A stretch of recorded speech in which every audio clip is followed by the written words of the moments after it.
said she'd take care of it on Monday. She'll Okay. just listen to the video. Okay. I'll let her know. All set?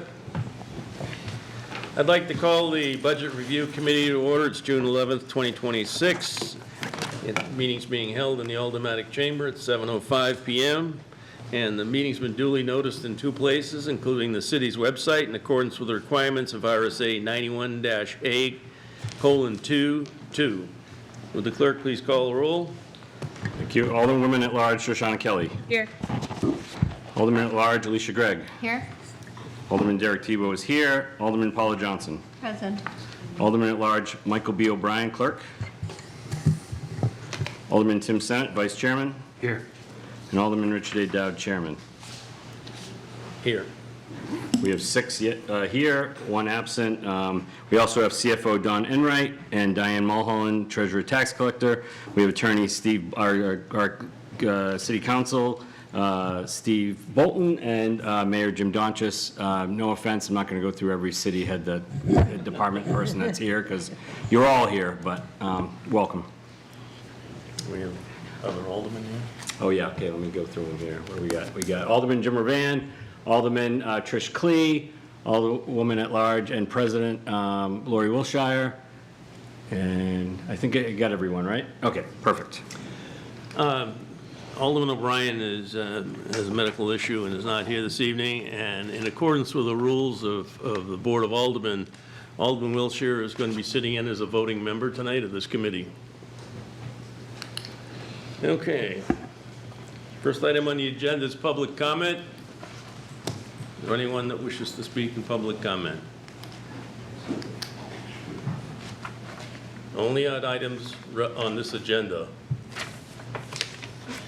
Which is anything on the budget? No, on the budget. Yes, that's on the agenda. Yeah, so I'm just speaking about Okay. putting something into the budget.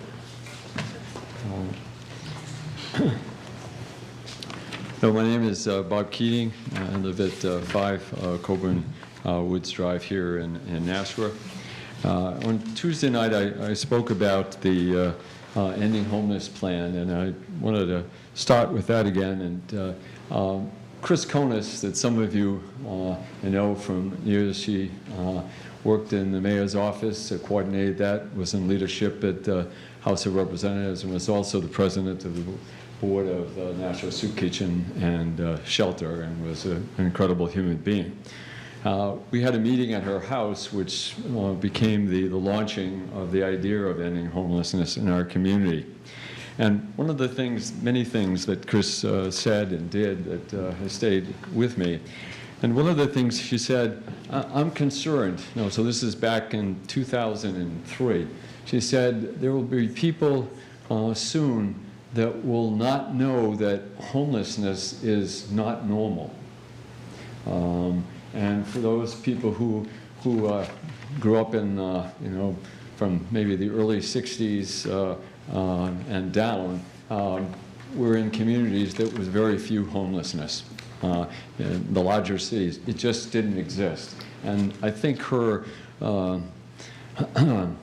prophecy, if you will, has really come through, that we have reached the point in time that we see this as a normal thing.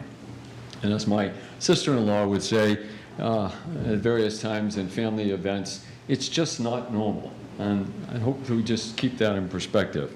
So what I'm speaking here is that our budget of $383 million, it's an impressive document, has no new monies, despite all of the efforts that we have discussed, the multitudinous of people who have spoken, including people who have been homeless. 1 minute. And there is no new money there.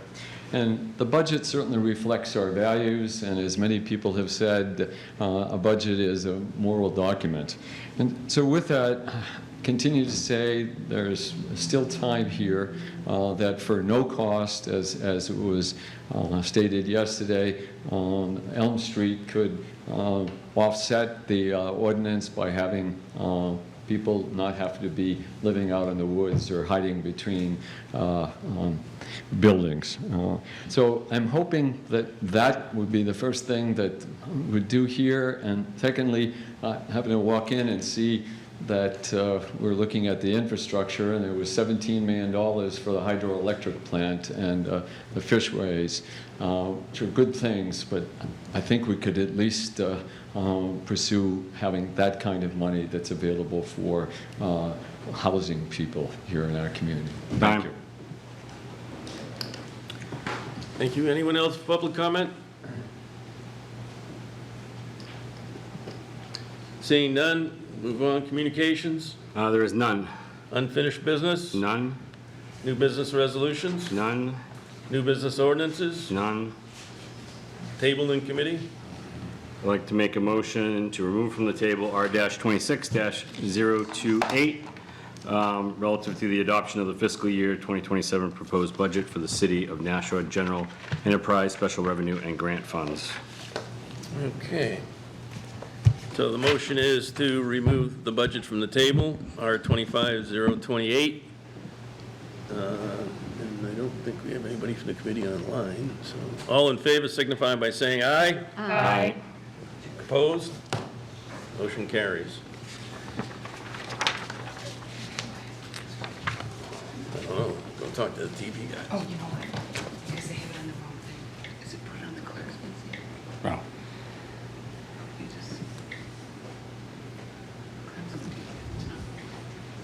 There you go. Okay, we're good. Okay. So, last evening, we made some motion. I think everybody got a copy of what was approved last night. And before we get started, the mayor is asked to address the budget committee. Thank you, Mr. Chair. So I just wanted to briefly report on something we found today. So last night, we were talking about the city's economic development efforts and got into the issue of well, how our department and its size and its costs compared to other cities of similar size in this area. And I had the general idea, as I said at the time, that ours is significantly smaller than other communities, but we looked at the issue or investigated the issue in detail. So down the road in Lowell, they have 5.5 people in economic development and 4.5 in city events. So they have a staff of 10 compared to our 1.5. So they put forth 6 or 7 times as much effort as we do. Up the river in Manchester, 4.5 people in economic development, plus they have an annual budget of $300,000 for city events. So they have 3 times as many people, plus they spend that money on city events, plus they spend $1 million on a city marketing campaign compared to our 1.5 people. So we looked at, a smaller community like Dover, New Hampshire, 1/3 our size, 3 people in economic development. City 1/3 our size, 3 people, they have a department twice as large. So the statement that we are smaller and expending less resources on economic development as other communities is very, very true. Now, sometimes various aldermen at various times have suggested that we should be doing more, and they point to these other cities. Well, they're doing this and we're not. The whole Manchester marketing plan. If you want us to do more, we need a lot more resources, not less. So if you want us to do less, cut economic development. But if you want to get anywhere close to what our competing cities, even to begin to approach our the cities on which we do compete, you would need to add money. And I'm not really suggesting that we should add money, but you should understand that. We are considerably more lean in this area than communities right around us. And that's my report for the night. Does anybody have any questions for the mayor before we get Alderman Bennett? Thank you, Mr. Chairman. I know through this process of discovery and how we compare to other municipalities in a lot of different aspects, it's come up that certain things that we'd like to see, like whether there was a marketing plan or something like that for the city, it's just something that's never been in place. I guess my question would be, in regard to how lean our economic development department is, how long has our department been at 1.5 people or less? Has that sort of been the story all along? Yes. Okay, thank you.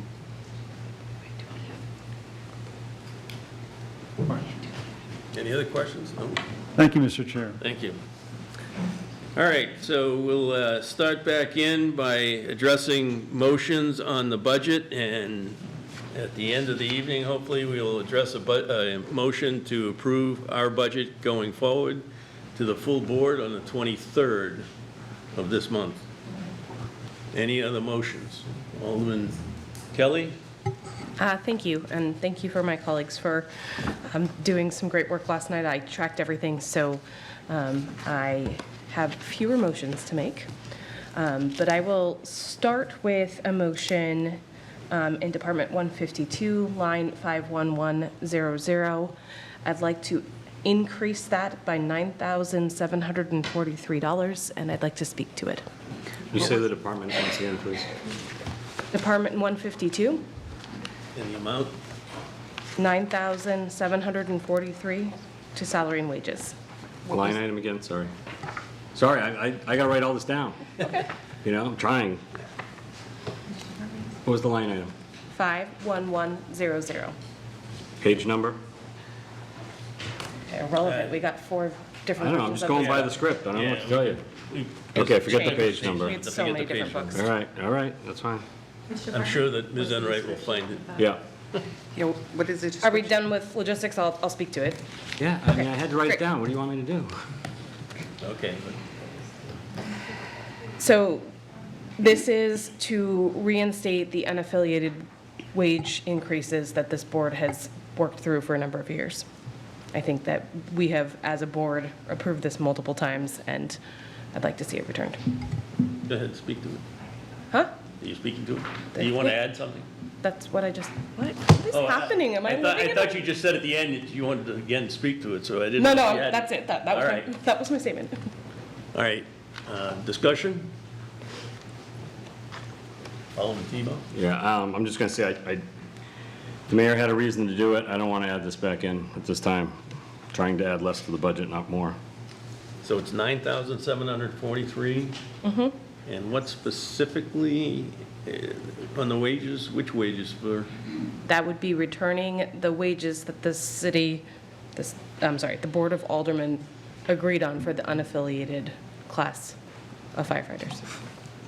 Oh, just the firefighter ones? Correct. Oh, That okay. fire is 152. Oh, that's a Do huge you want me to difference. say was the name about of to the go to- department? I'm happy to do that too. You could say the please. name of the department. Okay. I was about to go to Ms. Enright, because I didn't think that number was right. Okay, that's Alderman different, I take back my words. I was like, what? Alderman Sorry. Wiltshire? No, I'm good. You're I good? do have Yes, questions, thank though. you. Question, Now that's Alderman Tebow. clarification. So this is the money that it seems like every year we put back in. I know we did last year, I know Alderman O'Brien pushed it back in, and we all voted to put it back in, and yet it never goes back into their pockets. So what will, voting for this again, will it allow it to go to them this time? Like how, I don't know, I'm just trying to figure out if they're gonna actually get this, because didn't they not get it last year? Or am I wrong on that? Am I getting this confused with something I else? would ask Chief that, I think it's, but it has definitely gone back and forth a few times. Chief Buxton, is it possible that you could come up and speak to that? I just want to make sure that Chief? we're not just voting yes on this and you guys don't get what you're supposed to be getting. I know something was supposed to happen, and I don't know if it ever Mr. did. Chairman, yes. what drives this reduction is in the resolution itself. Toward the end of it, it talks about how specifically the firefighters will be treated and that the prior ordinance will be modified. So if you want to undo that, it might be that you strike that language from the resolution itself. Oh, I was not ready for that.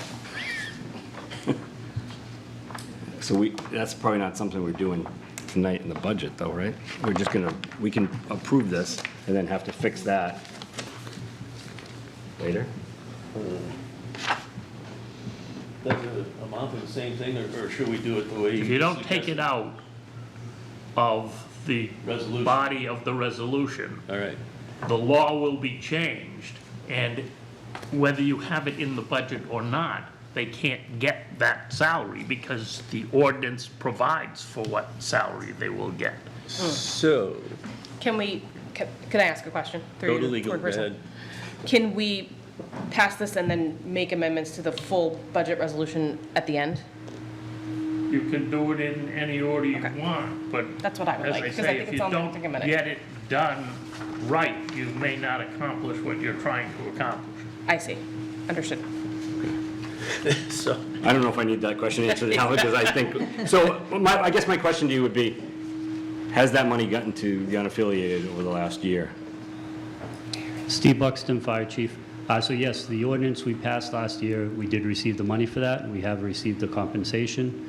When we built our budget this year, the numbers that were submitted by my staff reflected those increases according to the resolution, and then an adjustment was made in the mayor's proposed budget.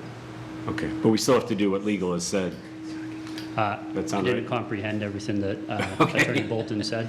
I just want to make sure we're He's on doing the right track. thing. yeah, there's a line in the original mayor's ordinance for the budget that strikes the money from the budget, so in addition to what the motion is for the overall budget, they have to strike that line to make it effective. I got you. Understood. I understand now. I got you. Are we on the same page? Yeah, Yes. listen. Oh, yes, been done right? Dawn Enright, CFO. I would just like make an amendment to that amount. Schedule B that was passed out last evening has the amounts for each department for the unaffiliated, and the amount was $11,009. Chief, is that correct? I would Different guess number that she than I has the got. most Okay. up-to-date information. I will change that to I amend to what was it? $11,009. $11,009? $11,009. $11,009. Okay. I assume Got the it. maker of the motion is agreeable I to I that. would like to amend it to All the right. appropriate amount. Thank you. All right, thank you, chief. Thank you. Thank you. Any other questions on this? I'll go out to the board, but when we make motions, do we want to do it by roll call? Or do we want to do it just yeas and nays? And if we don't know the count, we can, Yeah, I would do it afterwards. May I if it- speak to this one more time, please? Thank you. hit it? Dawn ahead. Enright, CFO. When you are looking at reinstating the unaffiliated, if you look at Schedule B, there are FICA, Medi, and pension costs that do associate with them, so you may want to consider adding those into the amount. Okay. Can you calculate that, I can or shall I give do you it as a the separate total. motion? Yes. I can give you. Yeah. Where?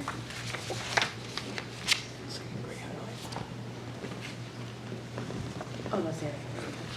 These two numbers? Okay. The total is $14,417. Okay, I see that now. 14,000. $417. That includes 11,000? That includes, yeah, that includes the wages, total. FICA, and, Oh, I apologize. We have to do it by lines. oh, so we do have to do them separately. I Okay. apologize, yes. So the motion is to change 51100 by increasing it $11,009.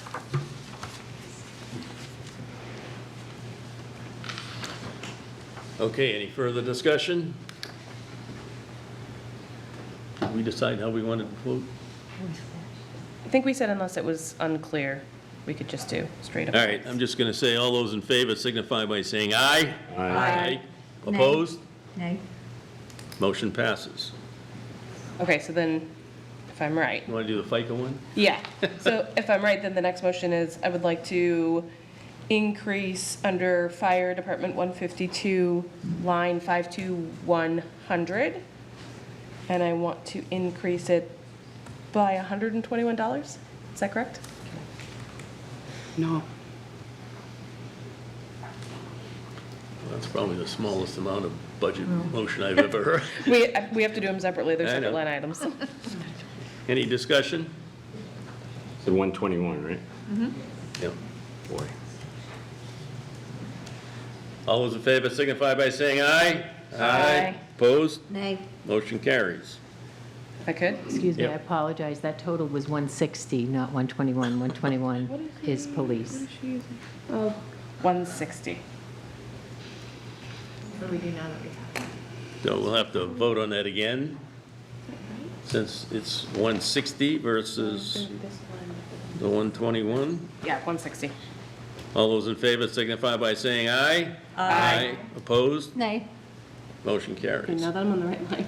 Next motion, Department 152, 52150. The amount is $32.48. Got it, I got it this time.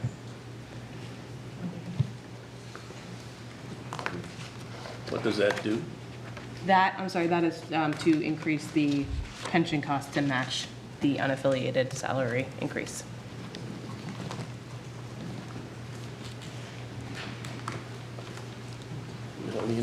Yep. Does everybody understand the motion or have any questions? Seeing none, all in favor signify by saying aye. Aye. Opposed? Nay. Motion carries. I thought I started with my easy one. We're in trouble.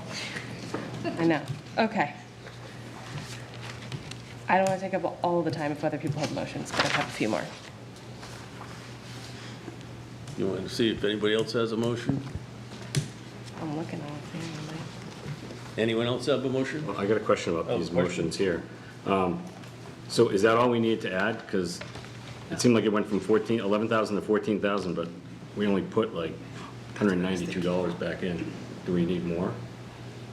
Like Dawn had said 14,000, and I said, does that include 11? The delta would be 3,000, right? Do you have this? I didn't have it until just now, but I was just following. Okay, so we're good. I just want to make sure we're good on those ones. 14,417. Yeah, The total is 14,417. yeah. The delta of that is 3,000, so did we put that 3,000 back in somewhere? The pension, Yeah, Pension. the last one was Pension. 3. Oh, 3248, oh my God. Yeah, that was the pension, yep. Oh my God, okay. When you say 3248, I was thinking $32.48. All right, we're good. Small. I'm good, Anyone I'm else good. with a motion? I have many more. All right, we'll go back to, You weren't here. Okay, so my next motion is under risk, Department 128, line item 53130. I'd like to reduce that item by $110,000, and I'd like to speak to it. I got it. you got all the info? Yep. All right, speak to it. So this line item appears to be for encampments. We put out a ban on encampments, so I think that the budget doesn't make sense to me. Did you bring a mic? Oh, okay. Yeah, I got the budget book right in front of me. Sorry, I'll put it a little closer. Do you want me to say it again? You have a delicate voice. I do, but unless I like lean right in. So my explanation is that this is a line item in risk under encampments, and my understanding is if our camping ban is doing what it should be doing, we shouldn't need to have money for encampments. Okay. Would anyone from the, Yeah, I was gonna ask that exact question. anyone from the city like to address this? I'd like to know what it is. Anyone from Risk or Mr. Director Cummings? I'm happy to answer any questions if there's a question, Well, Mr. Chairman. the motion is to reduce 110,000 from Risk because it's for encampment, and since we've passed legislation that doesn't allow it, does that money need to be in the budget? Well, that is certainly a decision for you to make. Again, Tim Cummings, Director of Administrative Services. I will note that just because there's the camping prohibition out there, that does not negate the fact that we still have to go out and clean and whatnot certain areas of the city, and certainly we wouldn't have the resources to be able to do that. I will tell you that I was with Director Bagley this morning, actually on an unhoused meeting where we were talking about hot spots within the city that we know that we need to watch, and we will potentially need to, clean up based on the activity that's occurring there. It's these monies here that would actually be available to us to be able to undertake such actions. Absent these monies, we wouldn't be able to do that. We certainly could come back before you and do a supplemental appropriation if that's what you so desire to do, but we wouldn't be so responsive or be able to react if we were to get phone calls from you all, because we would have to go through a certain process. Thank you. Alderman Tebow? Yeah, I got a question, Director Cummings. Yeah, don't walk away. So why would this fall under risk and not maybe another department that seems like cleaning up would be more, I don't know, apt to be in another department? I can't answer that question. I can tell you that over the years, this is where it's been, and we've just been consistent over the years in terms of its funding source. I certainly could see an argument being made that it be in DPW, but for whatever reason, many years ago, it was placed in the risk department, and we've kept it there over the years, and we're happy to have it there. So do other departments, when they get involved, whether it's DPW, police, or fire, then go to risk and get reimbursed? Is that the way it's been working? Not reimbursed, but what happens is lots of times, again, Tim Cummings, Director of Administrative Services, and I'll use DPW as an example, and we work as a coordinated team here. So police may be the first front line that brings it to the attention. DPW does as much as they can. We try to contain costs as much as possible and, provide the services in-house, but when it gets to a certain point and it can't be done, DPW works very closely with risk, and then we do it, we coordinate it, and it becomes a contracted service type vendor situation.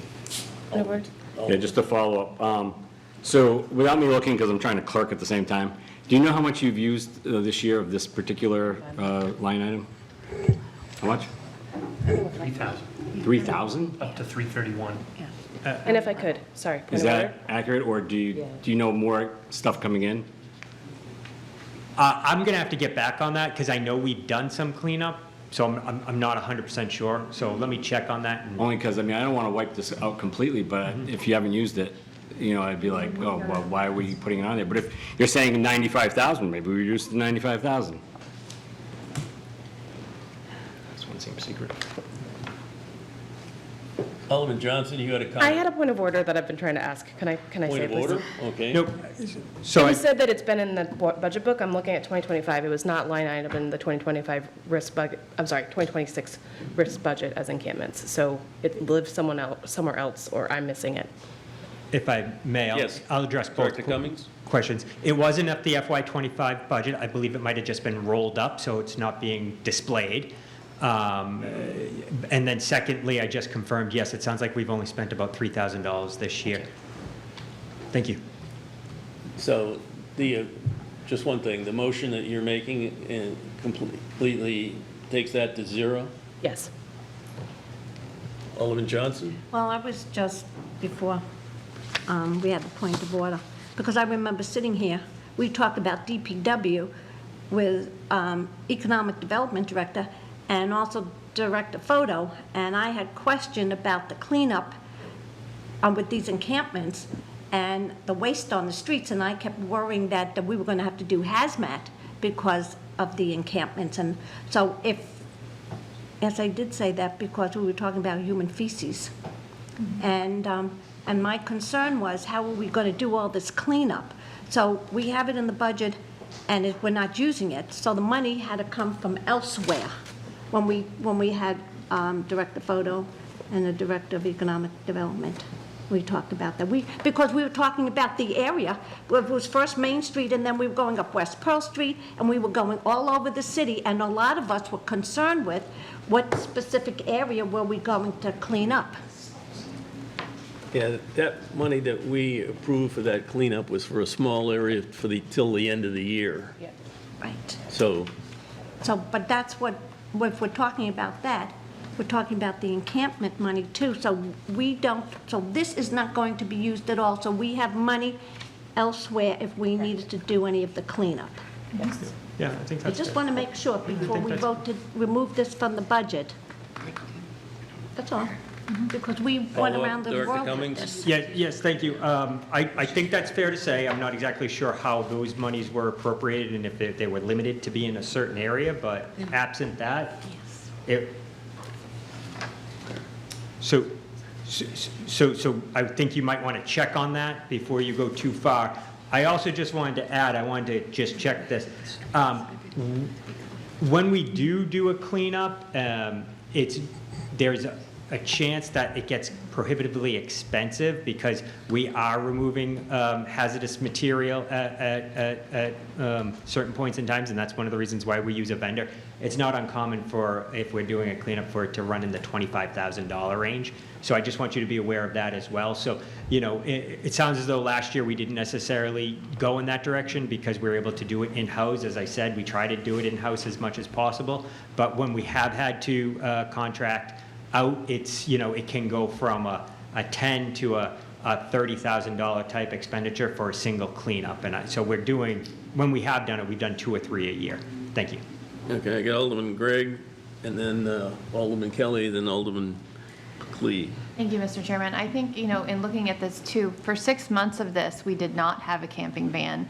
And if half a year they only used like 3,000 of this, I think this is a wise cut for us. Okay, Alderman Kelly, I'm good. you good?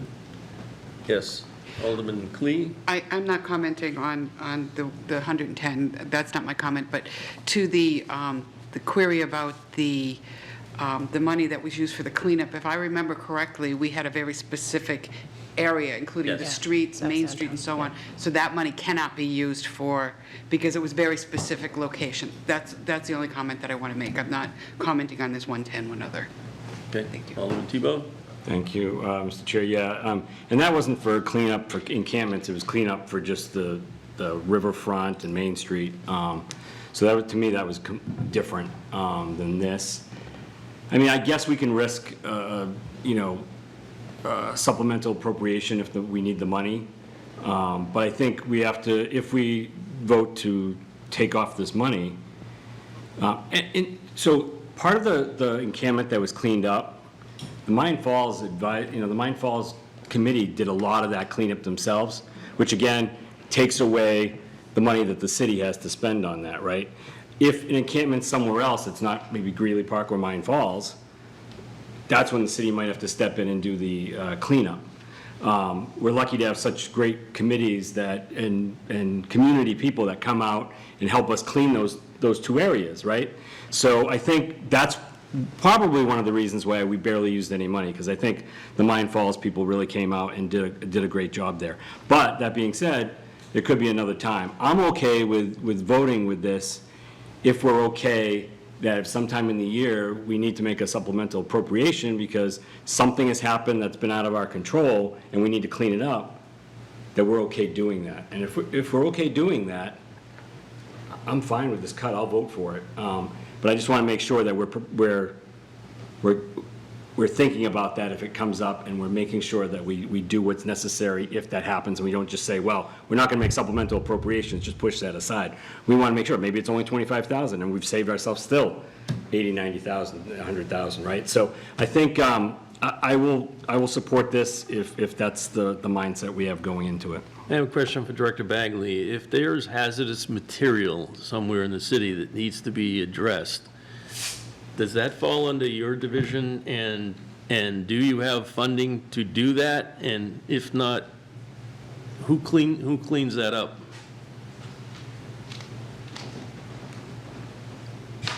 Bobby Backley, Director of Division of Public Health and Community Services. You can move the mic. No, we don't have money in our budget for cleaning up hazardous materials. We actually will work with DPW.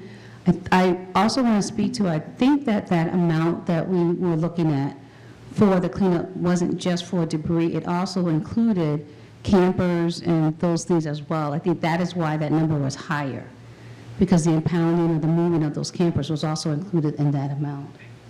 Is that correct? You're 100% correct. Yeah. Okay, thank you.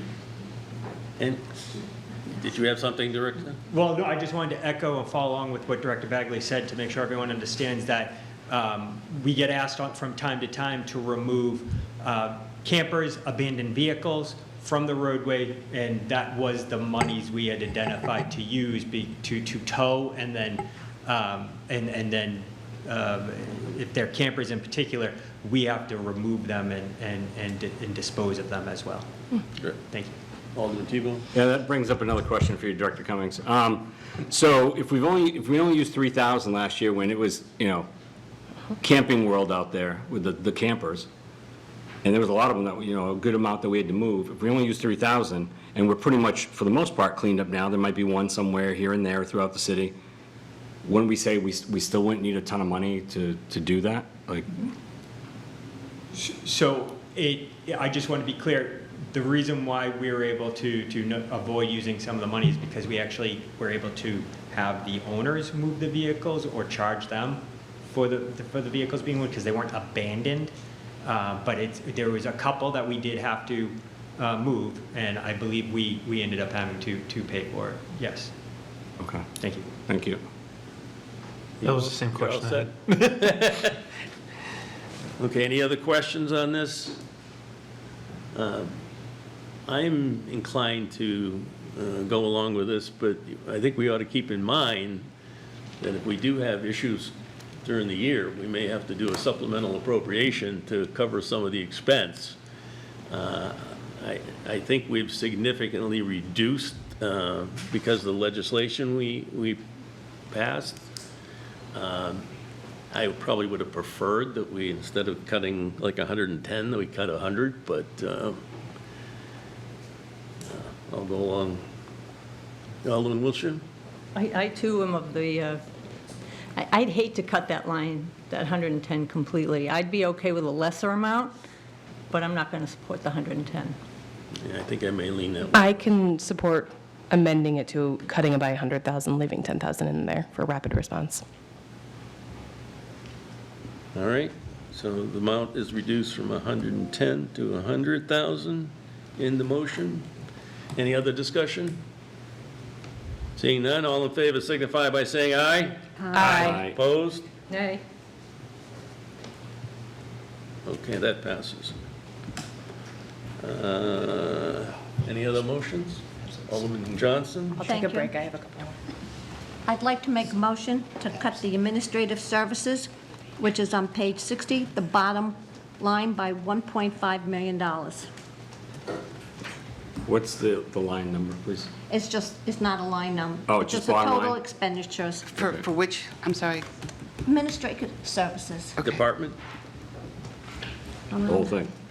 Yeah, but what department number?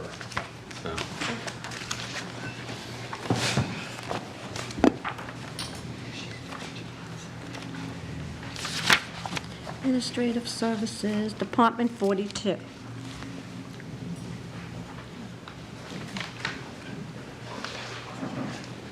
Would you like to speak to the intent of your motion? I'm trying to reduce the budget and to reduce it by $1.5 million because we need to bring the budget more in line, because right now it has increased by 6.34%, and we're looking at a possible 8% increase. And I think that's way too much for all the citizens of the city to be able to handle. So we need to bring the budget down. Yes. I still can't find it. Thank you, Ms. Chair. Enright? Dawn Enright, CFO. What department are we talking about? The Are you speaking onto a division? Just Administrative Services Division. Division, not Division. department? Yeah, Administrative Services Division. Bottom line for administrative budget, 1.5. Got it. Could someone from the city staff come up and explain all of the areas that will be eliminated From Administrative Services? The department.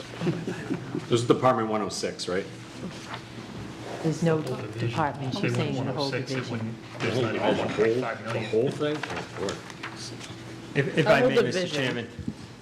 Yes. That's my Tim understanding. Cummings, Director of Administrative Services. I'm not 100% clear on the amendment being offered, but if I think I understand it, and I am seeking clarity first. It sounds as though this is a bottom line cut to the entire division The entire division. Yep, and it sounds like it's at $1.5 million. $1.5 million. Okay. So with that being said, I'll just speak generically. I think what this body needs to be prepared for is there would be a significant reduction in services within the Division of Admin Services. And you just need to be aware of that as just a general comment. I can't begin to tell you right now what exact items we would cut to be able to make the number, because the Division of Admin Services in particular has statutory requirements where we have to provide certain amount of funding to be in compliance with state law. And so we would have to look to see where we would have areas available to us to cut. We can certainly undertake that. But because of that, I would note that, and I'll give this as an example, one of the biggest drivers of the admin services budget is insurance, and particularly the workers' comp insurance, which is covered in admin services. And I would suggest we would have an obligation to continue to fund that, and that's at a $3 million increase. So we would have to offset it in other departments to be able to make this work, if that's your desire. Thank you. Comments, Alderman T-Bone? Yeah, I think I have trouble supporting something that's just a bottom line. I would prefer, if we're going to cut things, that we know where we're cutting them from, because I don't want to let it up to, that's the problem we have with education, right? So I would prefer to look at it, and I said the same thing to Alderman Sullivan today. I said, can you break that out into pieces? Because I'm more apt to vote for something if it's a piece of something that I think maybe we don't need it. But to just say, cut 1.5 in your department and let it go, that's where I struggle with that piece of it. I would much rather see it from places so that it's easier to figure out. If we're leaving it in other hands, it's like then we're not doing the work, then we're letting them do it, so. Alderman Johnson? Yes, thank you very much. First of all, I didn't create their budget, so I don't know which real area I'm going to be able to cut. They know their budget. I'm not an accountant. They've done the whole thing. But here's the issue. If the mayor did his work and he kept every department to 3%, which was his directive, we wouldn't be sitting here have to figure out how we're going to really reduce this budget for the taxpayers of this city this year. And I spoke about that last night too, with the mayor. He gave every department a directive 3%.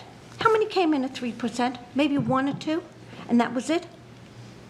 And we're sitting here, and I made small motions last night to see if they would even pass. In the library, $14,000. And that didn't even pass last night. I don't expect any of my motions to pass tonight, even if they were a small motion. But I'm not in their department. It is their job to figure out what line item would need to be reduced. Not me, them. That's their job. They created the budget, and they created it over the mayor's directive. So it's their responsibility to correct their budget. Alderman T-Bone? It's absolutely our job to do the Mr. Chairman, budget. can I make It's not. an observation? In Department 106, the total expenditure is $765,000 and change. A bottom line cut of $1.5 million gives you a negative number. It's 22 million. It's a whole division. She's trying to cut the whole division. I thought I Page heard someone 50. talk about the bottom line of Department 106. Yeah, page 56 at the bottom, it's 22 The million. motion's for the whole division of admin services. Okay, but just so you know, you can't have a negative. Yeah. It won't be. The, whole division. it is absolutely our job to cut line items. That's what we're being tasked with. Just like the BOE, it's their task to cut line items on their budget. And so I can, you could make a motion that would pass. Alderman Kelly did it. And we cut 100,000 out of a department. So you can actually absolutely make a motion. Cutting library days open, that wasn't, necessarily, or just saying, cut 400,000 out of education. Those aren't serious requests. If you have specific things that we can actually talk about, maybe we could pass one of your motions. Absolutely, I think we could. To just say cut 1.5, why don't I just say, I'm going to make a motion to cut 1.5 out of the police? Guys, figure it out. Figure out how you're going to do that. I mean, that's not really what we should be doing. We should be looking at the line items and saying, we don't think, like the encampment, we don't think that money can be used, so let's cut it back. I don't know why that isn't our job. If you want to really cut the 3%, put a motion to cut the school department by 3%. And if we approve that, you see what kind of chaos that would create. It would be bad. So if you think that every department should really be at 3%, I mean, we got people from the Board of Ed, they'll tell you, that would, absolute chaos. If we cut the police to 3%, fire to 3%, DPW by 3%, or to 3%, you know what that would be for our city?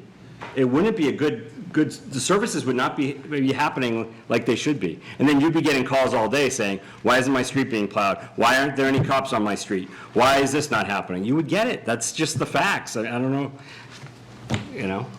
So I think our job tonight is to look at motions, that if we want to make reductions or additions, there should be specific line items and there should be specific reasons for doing it.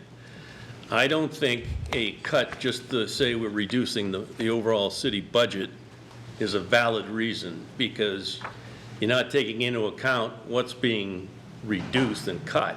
So to me, I'm not going to support that type of cut. Alderman Senate and then Alderman Kelly. Thank you, Mr. Chairman. I want to, at least first, assure my colleague from Ward 5 that any vote that I make on any of the motions, I'm intending to make fully on the merit and the strength of them.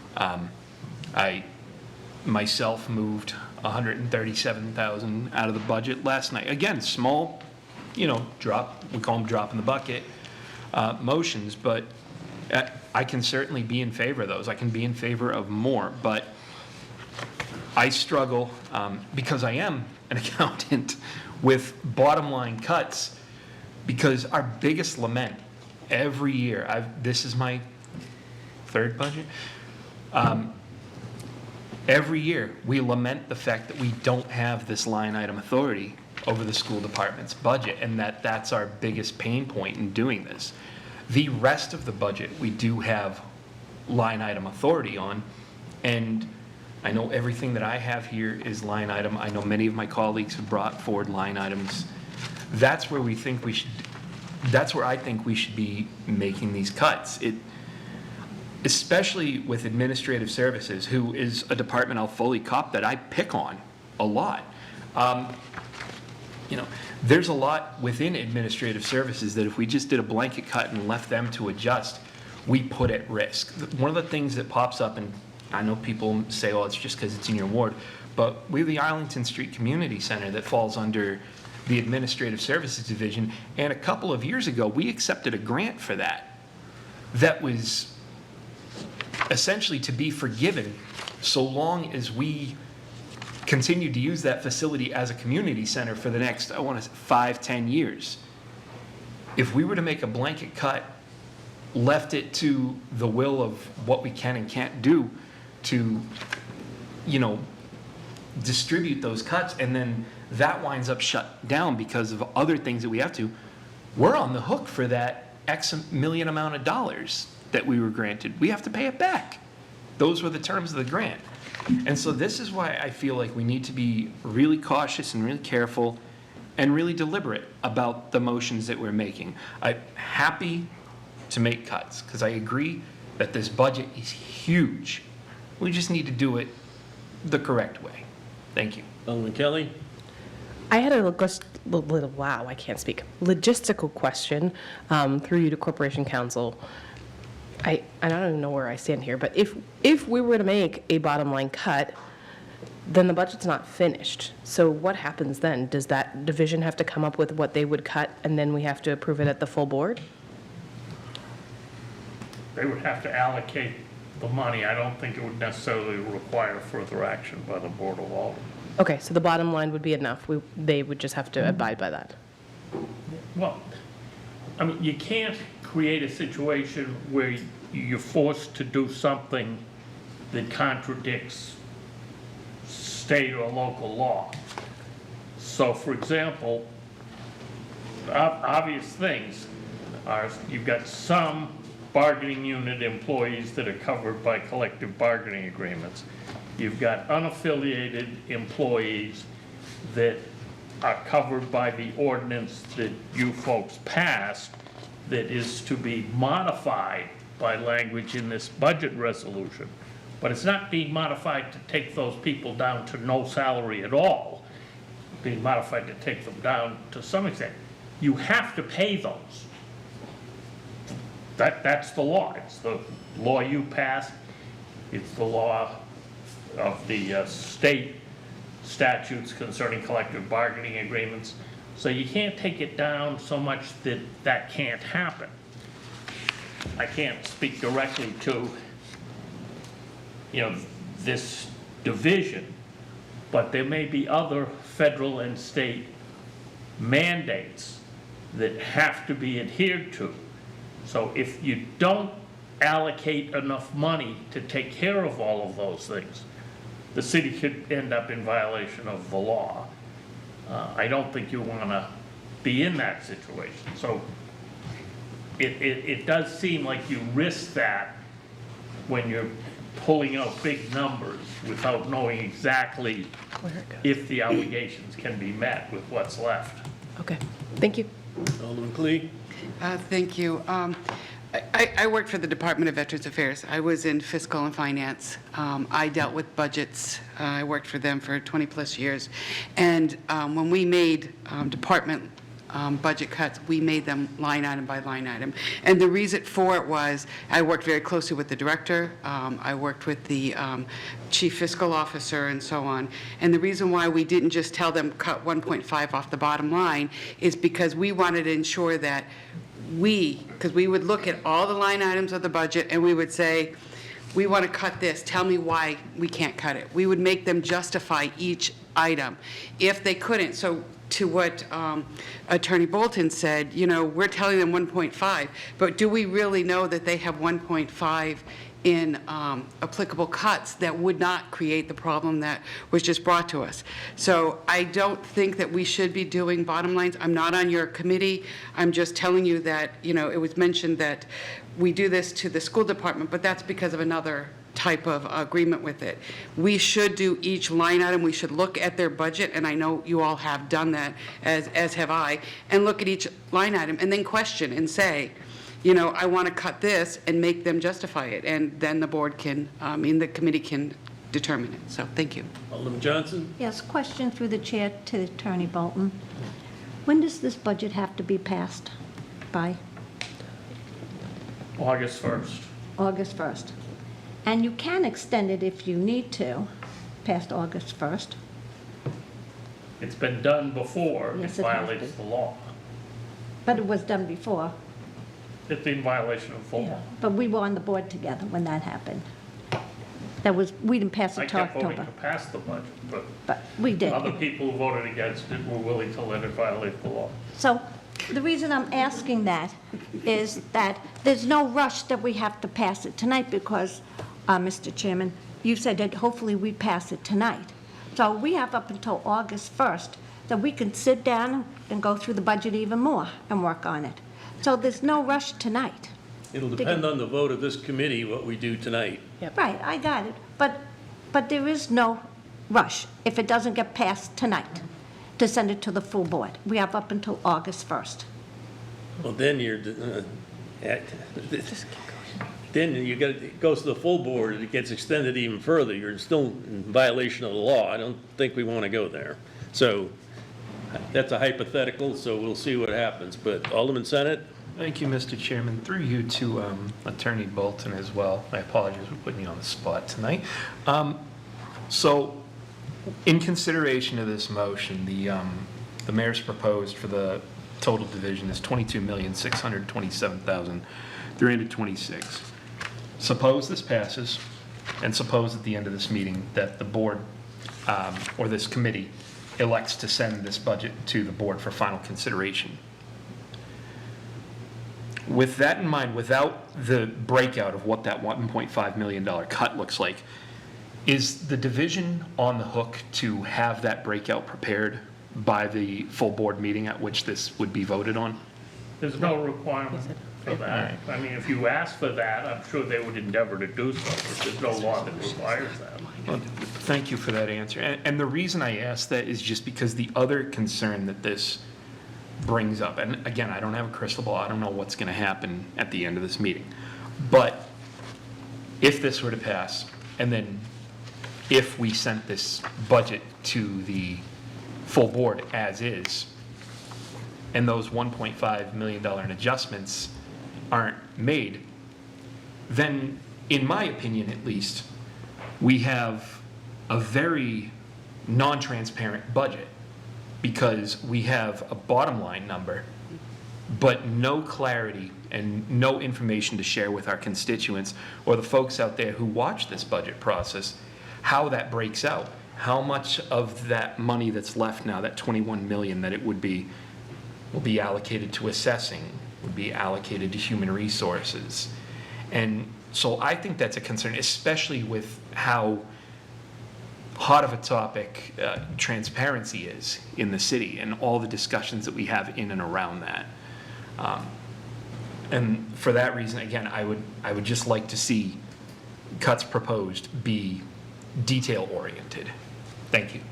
Any further discussion on this motion? Seeing none, all in favor signify by saying aye. Aye. Opposed? Nay. No. Motion fails. Any other motions? Alderwoman Kelly. At the risk of being ironic, my next motion is to the Mayor's Office 101. I would like to propose a bottom line reduction of $12,947.49, and I'd like to speak to it. Let me just make sure that's right. 12,947 and 47 cents? 49. 49 I cents? think I did my math right, I'll ask. Sorry. So this, after having that whole discussion about bottom line, the mayor's budget is a tight budget. It is 605, 194 all in. And it was suggested that if the mayor's 3% cut is there, then the mayor, as the leader of the city, should also follow the same rules. So I wanted to entertain what that would look like. So I think I predicated it correctly. I took that 605, I removed fringe benefits, because that was pre-fringe benefits is the goal, right? And then I just took the 3%. Ms. Andrade, does that track?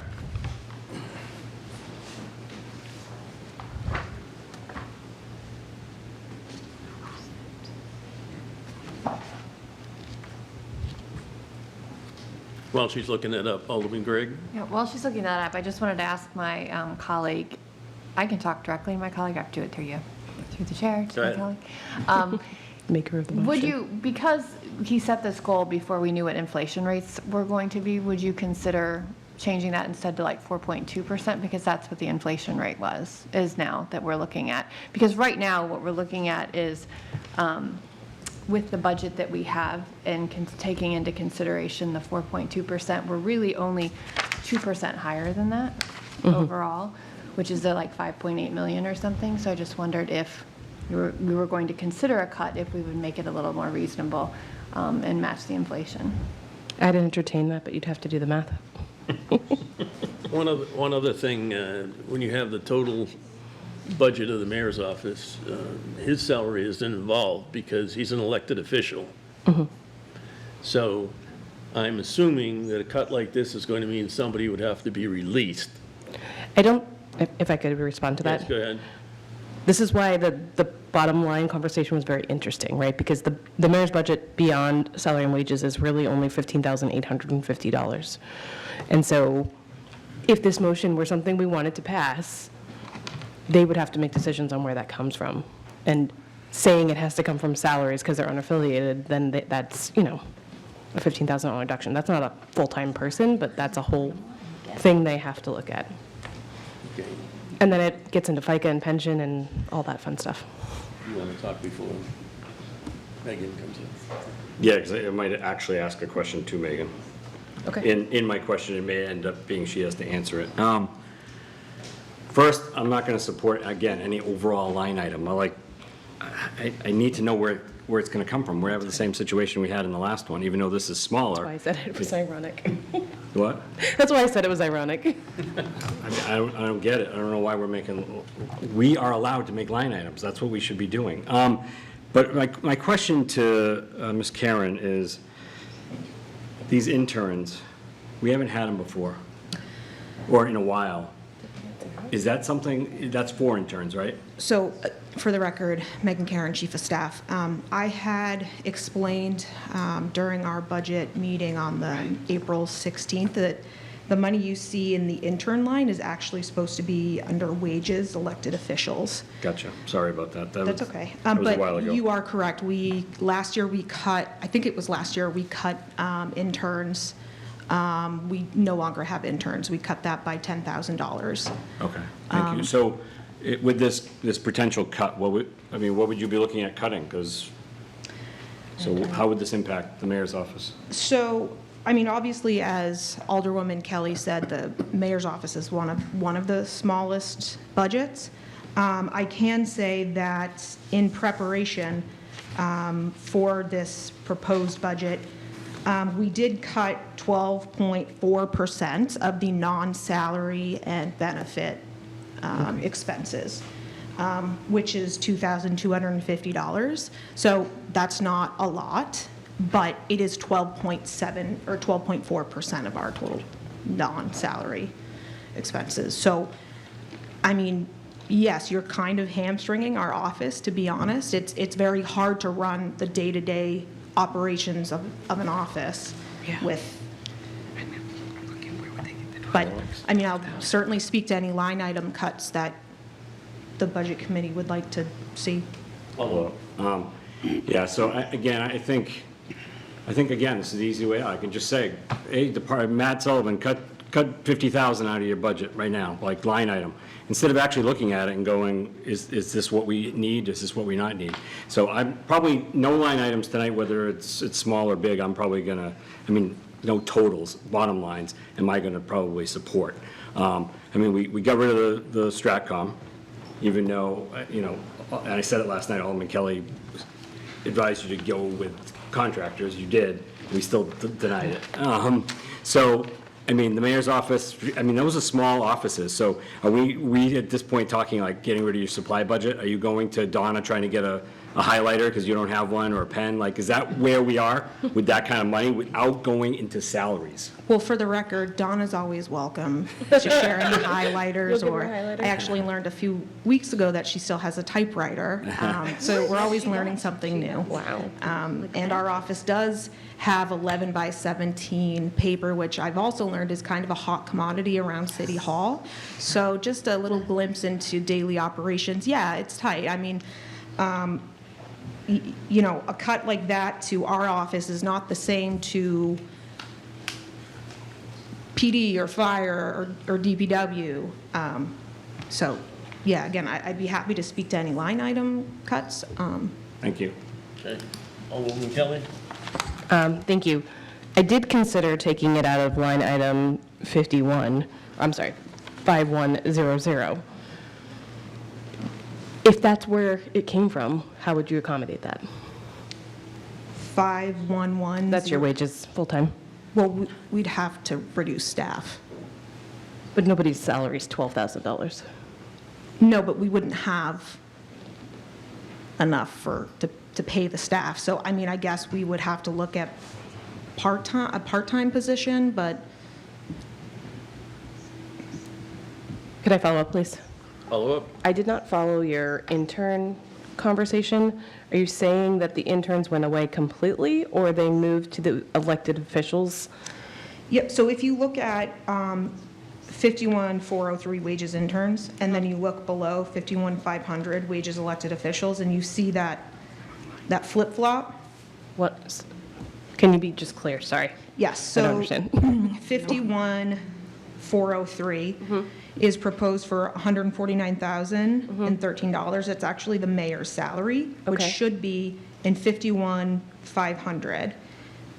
And if Okay. you look at FY 2026, that was the salary last year. So we did not carry any funds for interns last year. We didn't have any. I see. Okay. Alderman Clee? Thank you. Short of cutting staff or reducing hours or something, I was kind of looking through the, even the line items and trying to come up with 12,000.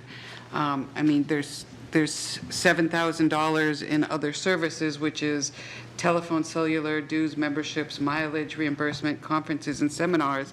And then looking at supplies, which is $4,300 of office supplies, miscellaneous supplies, subscriptions, you know, and so on. So truly looking at this, if you did cut almost $13,000, it would have to come from staff.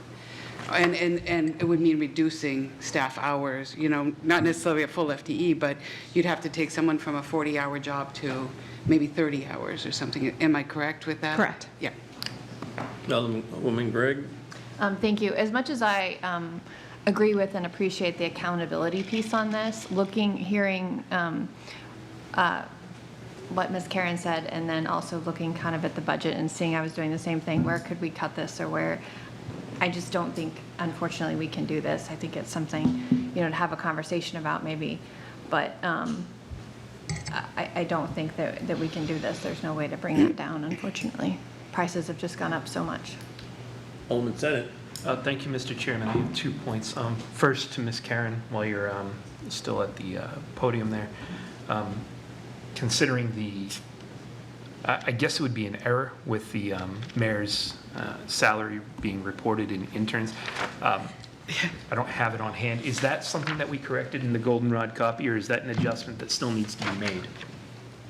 Ms. Enright? Dawn Enright, CFO. That is not in the goldenrod copy because it fell within the 2 digits, so we felt that it was an immaterial correction to be made, and it can be done after the budget is passed. This is a transfer between accounts within the department. Correct. Okay, understood on that point. My second point is simply, I suppose with respect to both colleagues to my right, I have to be consistent in my rationale. So for the multitude of reasons I expressed on the previous motion, I have to follow suit on this motion as well. Any other discussion? Ms. Enright? Dawn Enright, CFO, thank you.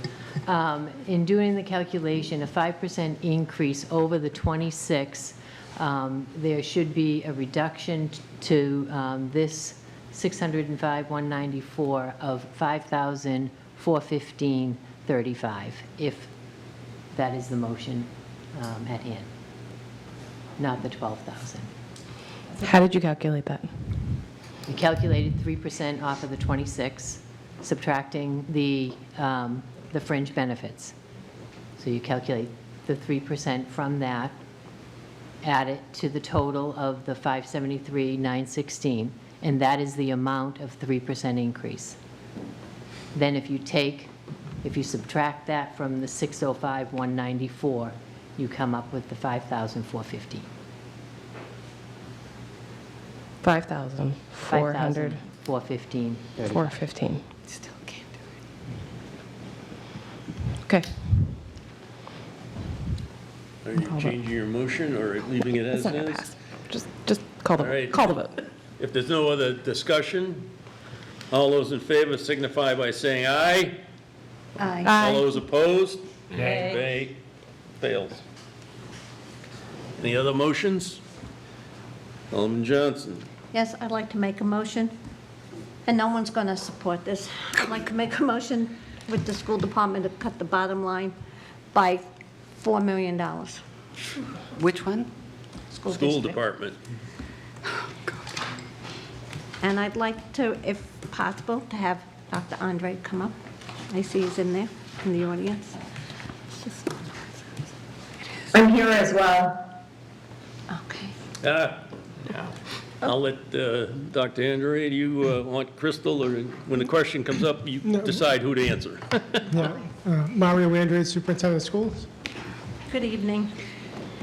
I guess what bothers me here with the school district, when was it? Was it in the fall that you got $3 million because for future with special ed? That's correct.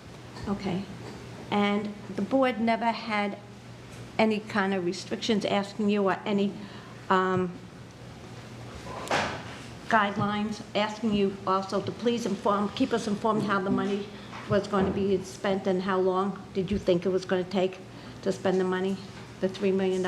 Because I thought when the $3 million, and I was not happy with that because I felt that we were just giving them $3 million with open-ended, and how long was it going to take to be spent? How long did it take for this $3 million for special ed to be spent? This school year, within a year. Within a year, within a year.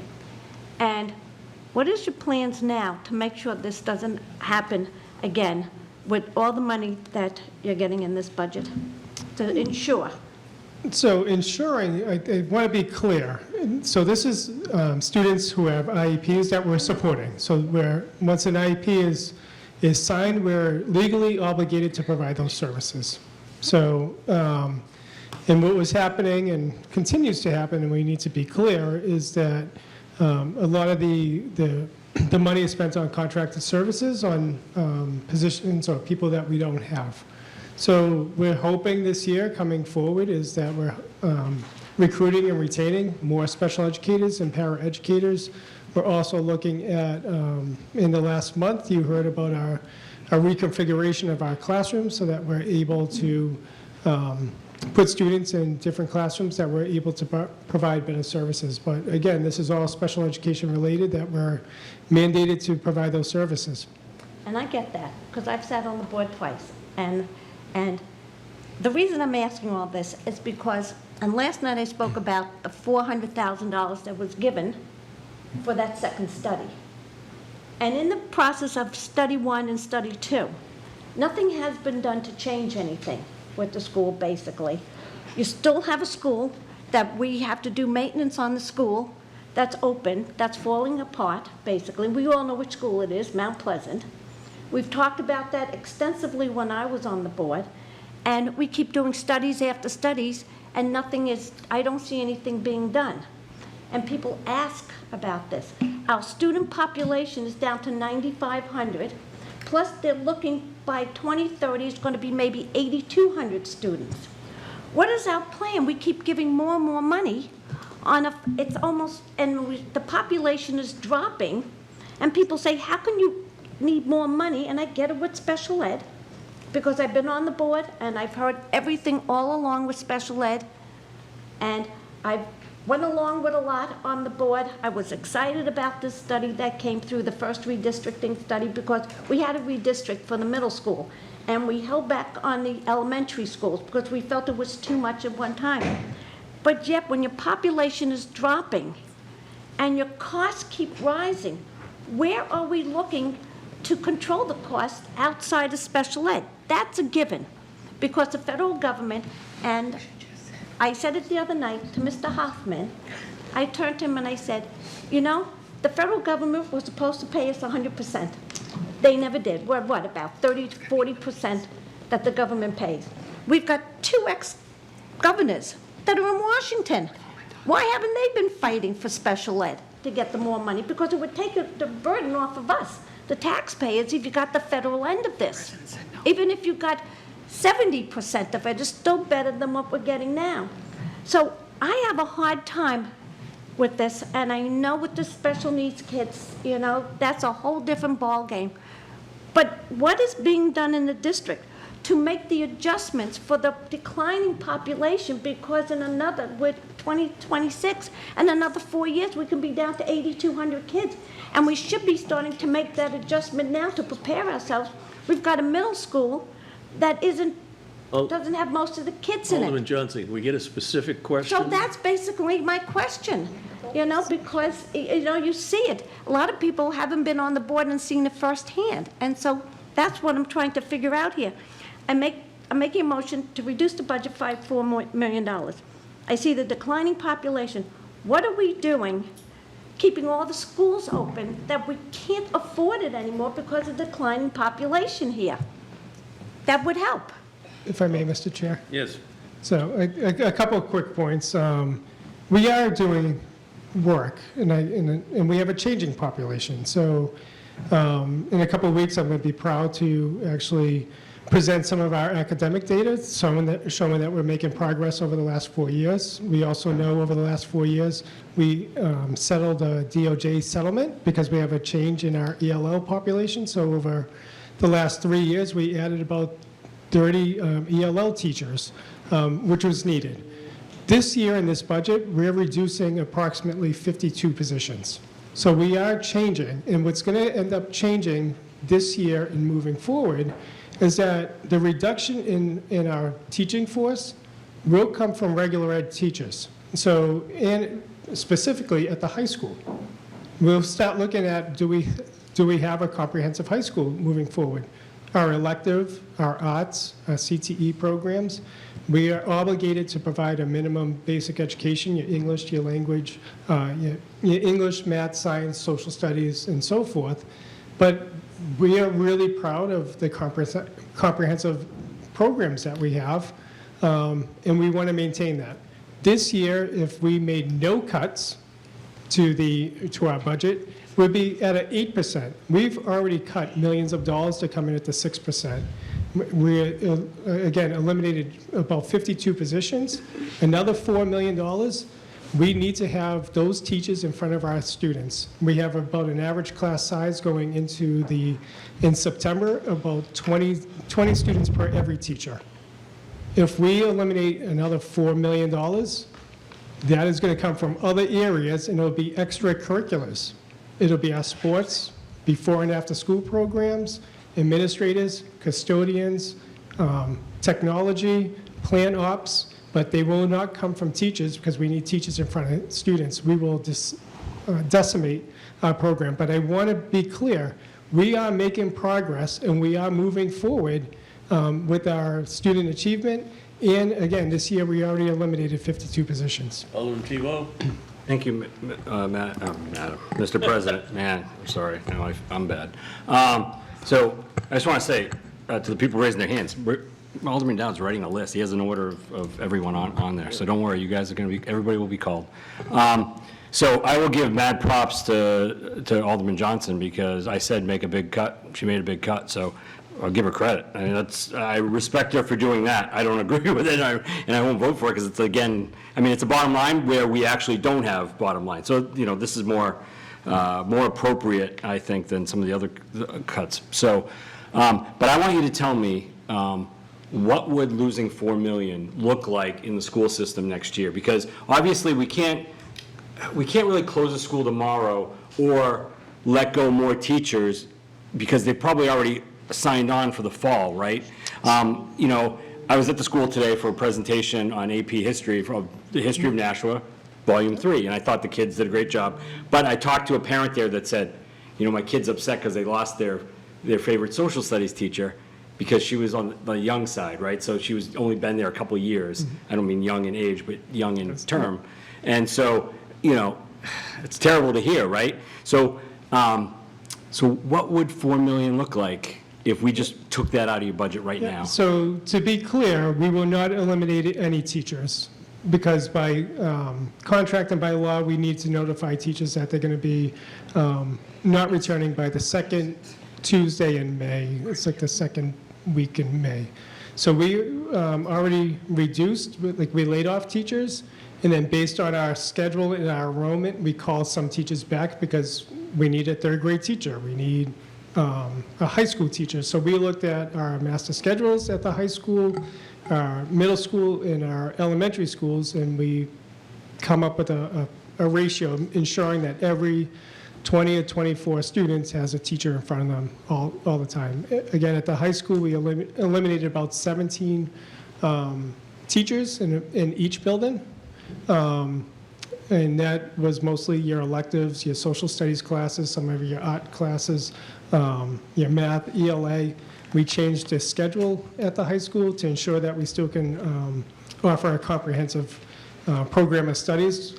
Again, we're really proud of our schools and our offerings, so we didn't want to change too much there. So the cuts are going to come from things that are not teaching staff. We would have to look at the number of administrators, and I think we're pretty lean on administrators right now. We will look at our plan ops, our custodians.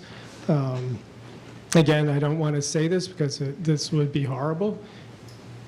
Our sports programs, that's over $1 million. Do we offer sports at the high school? That's not contractually obligated to run. That's not my recommendation. I don't want that in Facebook. I'm not saying we're cutting sports, but that's something that you would have to look at. But our plan ops, we will look at our any maintenance programs going on.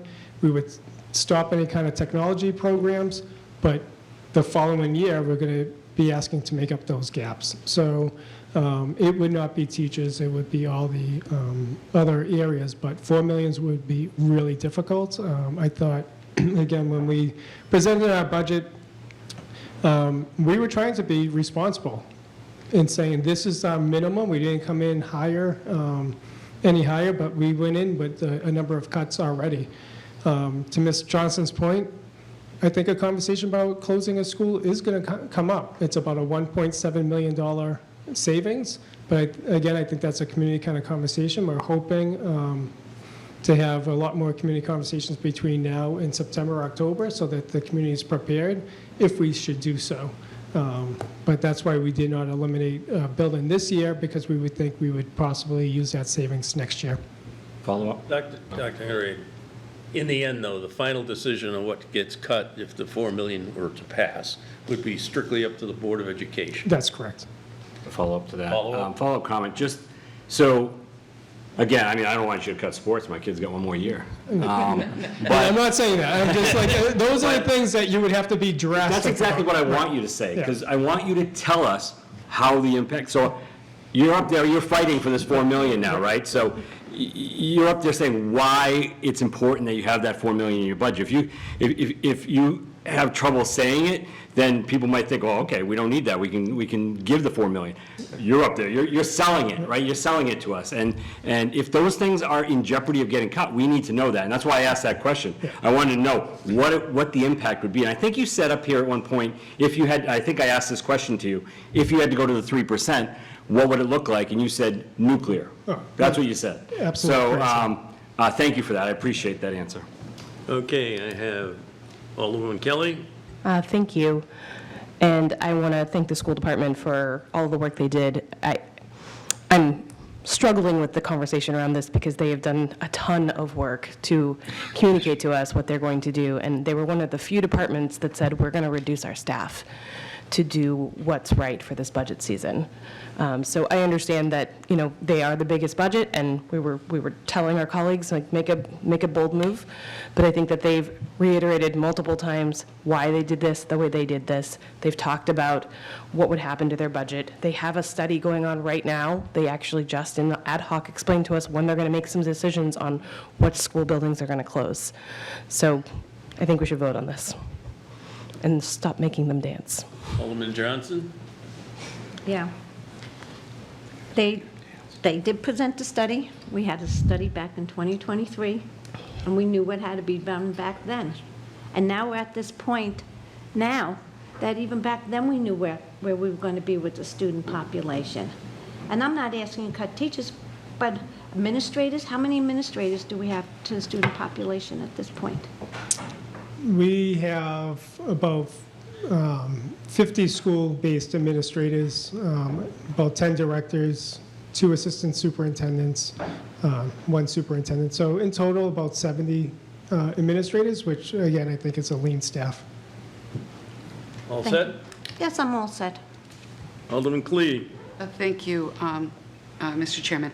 I remember at one of the meetings, yourself or Ms. Gray spoke about that the type of students that you have are, while the numbers are going down, the needs of the students presently within the school system are more costly and have a greater need. So even trying to put more students per teacher and so on is going to be devastating to these students. Am I correct in remembering that? You Is are that accurate? absolutely correct. Okay. The other thing is you mentioned the $1.7 million savings to eliminate a school building. And this is something I reiterate, and I'm not talking about any particular school. I'm just saying that if you were to do that, I just want the rest of the world to hear that that just gets transferred from the school department to the city, so the taxpayers are still on the hook for maybe not a 1.7 million, maybe it's only 700,000, but we're still on the hook for that amount until we get rid of it. So, and again, I'm not saying don't eliminate. I saw the plan. I respect all the work that's been done. And the other thing I want to ask you is, did you not say at the ad hoc committee meeting that the study won't be complete until this summer? Is that correct? That's correct. So we're still in the preliminary portion of that study, or I think the majority of it is done, but we're still waiting to get the final numbers. Mr. Chairman, if Yes, I go may. ahead. Yeah, so yes, the study's not complete, and there's two different studies. The one a couple years ago was more demographic redistricting. Right. The Harriman facility study is over 2,000 pages long. It's going into the mechanical, electrical, plumbing, really giving us a detailed plan of what the buildings need going forward. One of the reasons why we held off from making a recommendation on this year of closing a school is, why would we spend $300,000 on a plan and then make recommendations before the plan is done? And then secondly, it's, whether it's Mount Pleasant or a different school, and I remember a couple of years ago with Mr. Tebow called me out on it. It's like, don't pass the buck. Like, this is a school decision if we're closing a school. But I also think it's a one Nashua conversation, right? Because if we close a school, what happens to that building? So I think we need to be planning together as a community on what does the vision of Nashville look like. So if we do close a school, there is a plan behind it. So because at the end of the day, it's only one budget, and we're one department of this one budget. So however the money's split, I think it's really, we need to be proud of the plan going forward, no matter if we're closing a school, keeping a school open, but we all need to be in agreement because it is, at the end of the day, one budget. Yeah, All thank set? you. Yes, I am, thank you. Alderman Gregg. I just wanted to point out, I too think that the school did a great job at really cutting things. They gave up staff and they really worked very hard before they presented our budget, which I think was incredibly respectable. What I don't want to get lost in these conversations is the fact that while needs continue to rise, healthcare costs are at an all-time high that we're covering. Special needs have gone up, and not even just special education, but kids that have greater needs, just impacts from the last half a dozen years. We have a state and a federal government majority that continue to pay less than what they even promised. When the special education laws were passed federally, they promised a 40% funding, and they have less, they're funding less than 12%. When that happens, when we have state and federal governments that are not paying what they are either legally required to or said they were going to, that then falls on all of the taxpayers. So I think the school has done a great job educating our next generation with very, very little. And I just want to make sure that we're not saying, pointing the blame at some administrative bloat or anything else. They're really working with very, very little and doing a very good job. Any other discussion? If not, the motion on the floor is to cut $4 million from the bottom line of the school department. All those in favor signify by saying aye. Aye. Opposed? Nay. Nay. Motion fails. Any other motions? Alderwoman Kelly. Alderman Senate can go. I've been Okay. doing all the work tonight. Go ahead. Alderman Senate. I'm not saying, I'm sorry, I didn't mean it that way. Talking. Thank you. All right. I would like to make a motion. I am in administrative services. I'll start with 51100, wages full-time. I would like to make a reduction of $55,000. I'm just going to look to the clerk for my cues.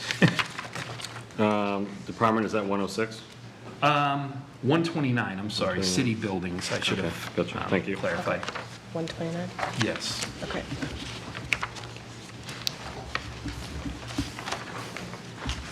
So that's the entirety of the motion, or you have something? No, I've got 4 lines here within that. Oh, to go with FICA, you did that right. What's that? You didn't- No, I don't need that. 4 separate lines? I mean, Yes. We're starting with 1 though, right? Yes, I did. Okay. Are you good? Yeah, I'm good. Thank Okay, you. the next would be 52100. So this is all in one motion? Yes, sir. 52100, I would reduce by $3,886. What is the explanation? FICA Medicare. FICA, thank you. Yep. 3,000, 886. thank you. Yep. The next would be 52150, pension expense.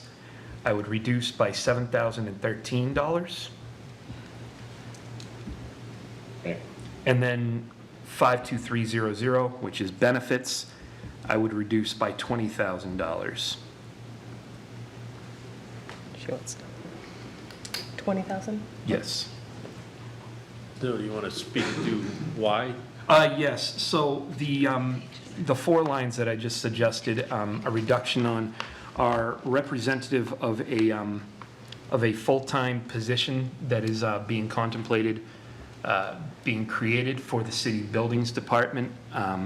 It is funded at a half year, at a total of $85,899. I believe the job title is facilities manager.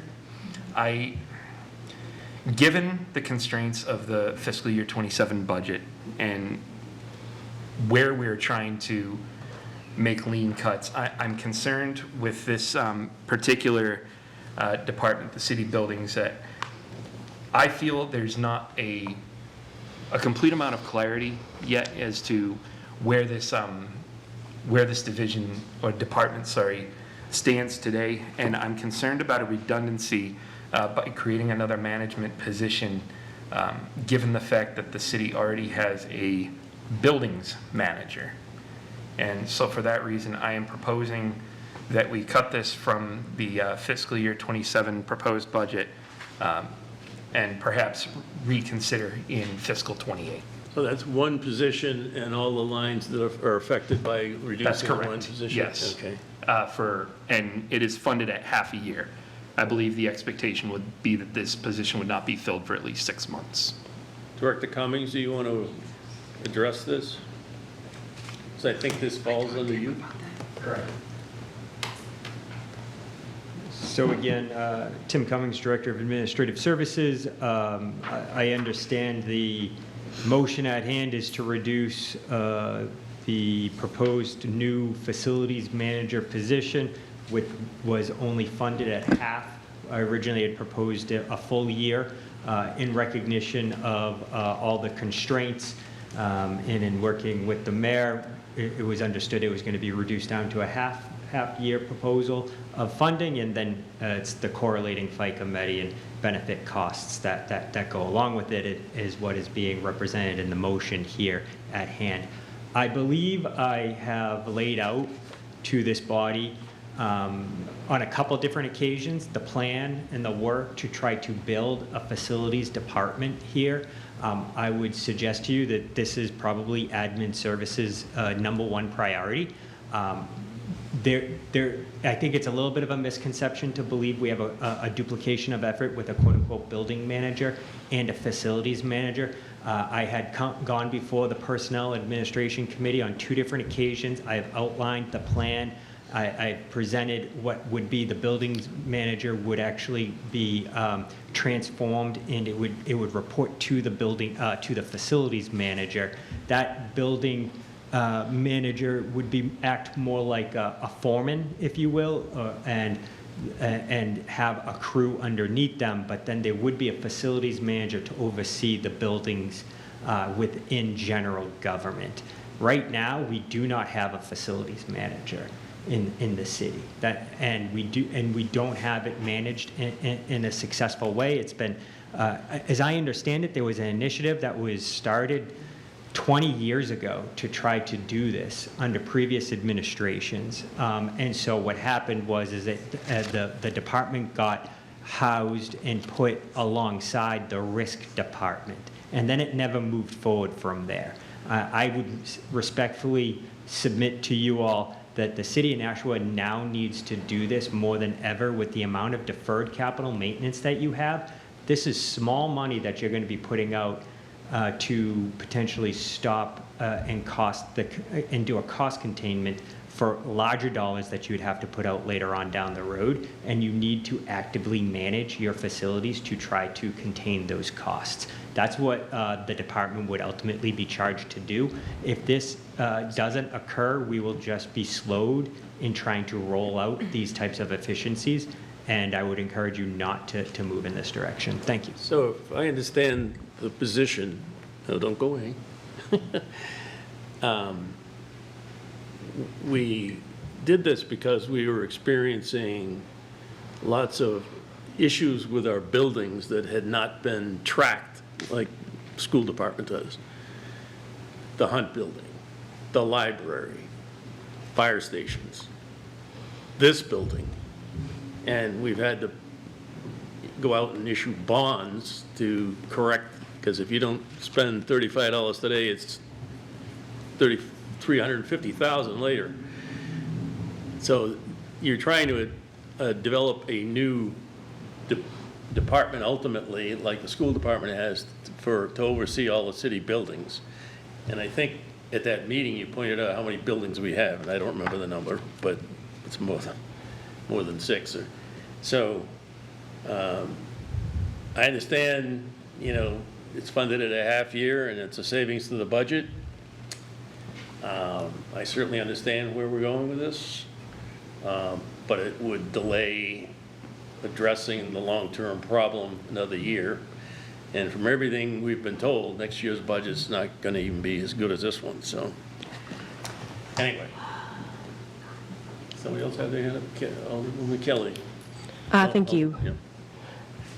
So I'm going to support this motion, and I hate to say that because I think there's a couple of positions that have been put forward that are smart, including strategic communications. I just can't support telling the school department that they got to reduce staff and then allow, I'm not saying they're luxury at all, but we have, every time we have a budget season, we talk about, well, can you hold on to that fire truck one more year? Can you do these things? And I think supporting and maintaining our assets is really important, and we've been talking that for a long time. But I think a year to kind of come up with a plan, and I actually think there could be potential to consolidate, just like we're doing with IT. We have facilities. Why don't we have a citywide facilities, school and city? I'll tell you why later. Okay. I mean, I'm not the expert. I'm talking about the realities. Thank you.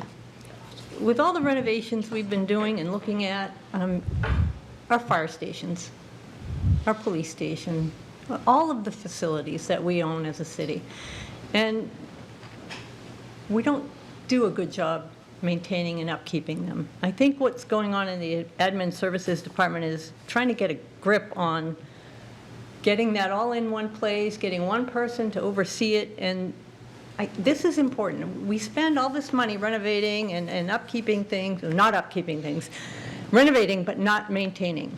And that's one of our biggest downfalls in this city. We build it and then we just run it into the ground and then we rebuild it. Especially our schools, but this isn't about the schools. But same with all our other buildings, our library and all the buildings that are important to our constituents. I think this is good money. It's short money for what we're going to get. We've been talking about this at least 20 years. And I think now is the right time to do it. Alderwoman Clee. Thank you, Mr. Chairman. I want to echo the President's words. That's exactly what I had written here, was we're playing catch up. And one of my biggest complaints, and I've only been here 9 years, and I've been hearing about we need to do this on the school side and on the city side. And even one of my colleague from Ward 5 is constantly saying, we don't take care of our buildings. Well, we need a plan, and I think that this position is going to help us to get that plan. I think it will do that.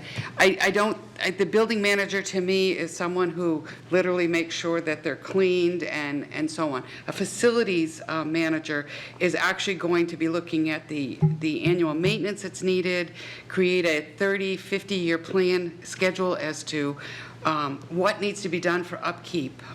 Our buildings should last longer than they do.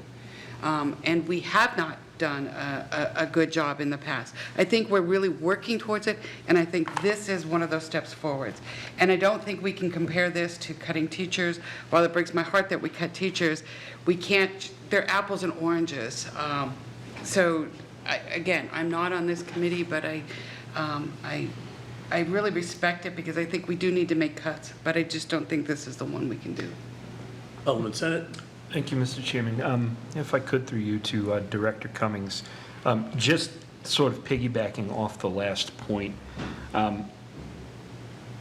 if the understanding is correct that this position would be the individual making a 10, 20, 30-year plan, evaluating the conditions of all our buildings and the, the long-term and the short-term needs, a lot of this, at least to me, rings similar to the Harriman study that we just spent a little bit of time discussing. And I feel that historically the city has reached outside its bounds to conduct those studies. Is that not what would happen in this case? I feel like that's a lofty goal for one individual with a foreman and then a maintenance crew working beneath them. Director Cummings? Thank you. I think you could analogize it very similarly to what Sean Smith does. And you have a director of plan ops who worked with an outside contractor to help develop a plan. I think that is a noble goal and would be something that this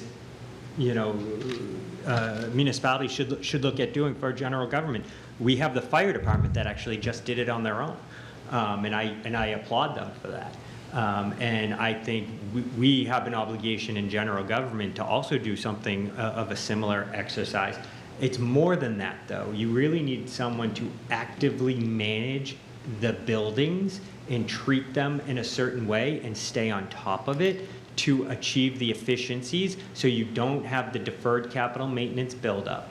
And so it would be having someone work day in and day out to bring about these efficiencies. And this would be the start of moving in that direction. Thank you. Alderman T. Thank you. Question for Director Cummings. Sorry. So what does this look like in other similar sized towns and cities? Because, the mayor earlier was saying in other towns and cities for some of these departments, they're, we're less or more or whatever. How does this type of position look in other places? If I may, Mr. Chairman. Again, Tim Cummings, Director of Administrative Services. In the PowerPoint presentation that we presented to the Personnel Administration a few months back, we actually did a comparative analysis to show some other municipalities. I can say Nashua is behind compared to how other municipalities manage these assets. They look at it as these buildings as assets. They want to steward them as best as they can because they know that it is better in the long run to maintain what they have than to build new.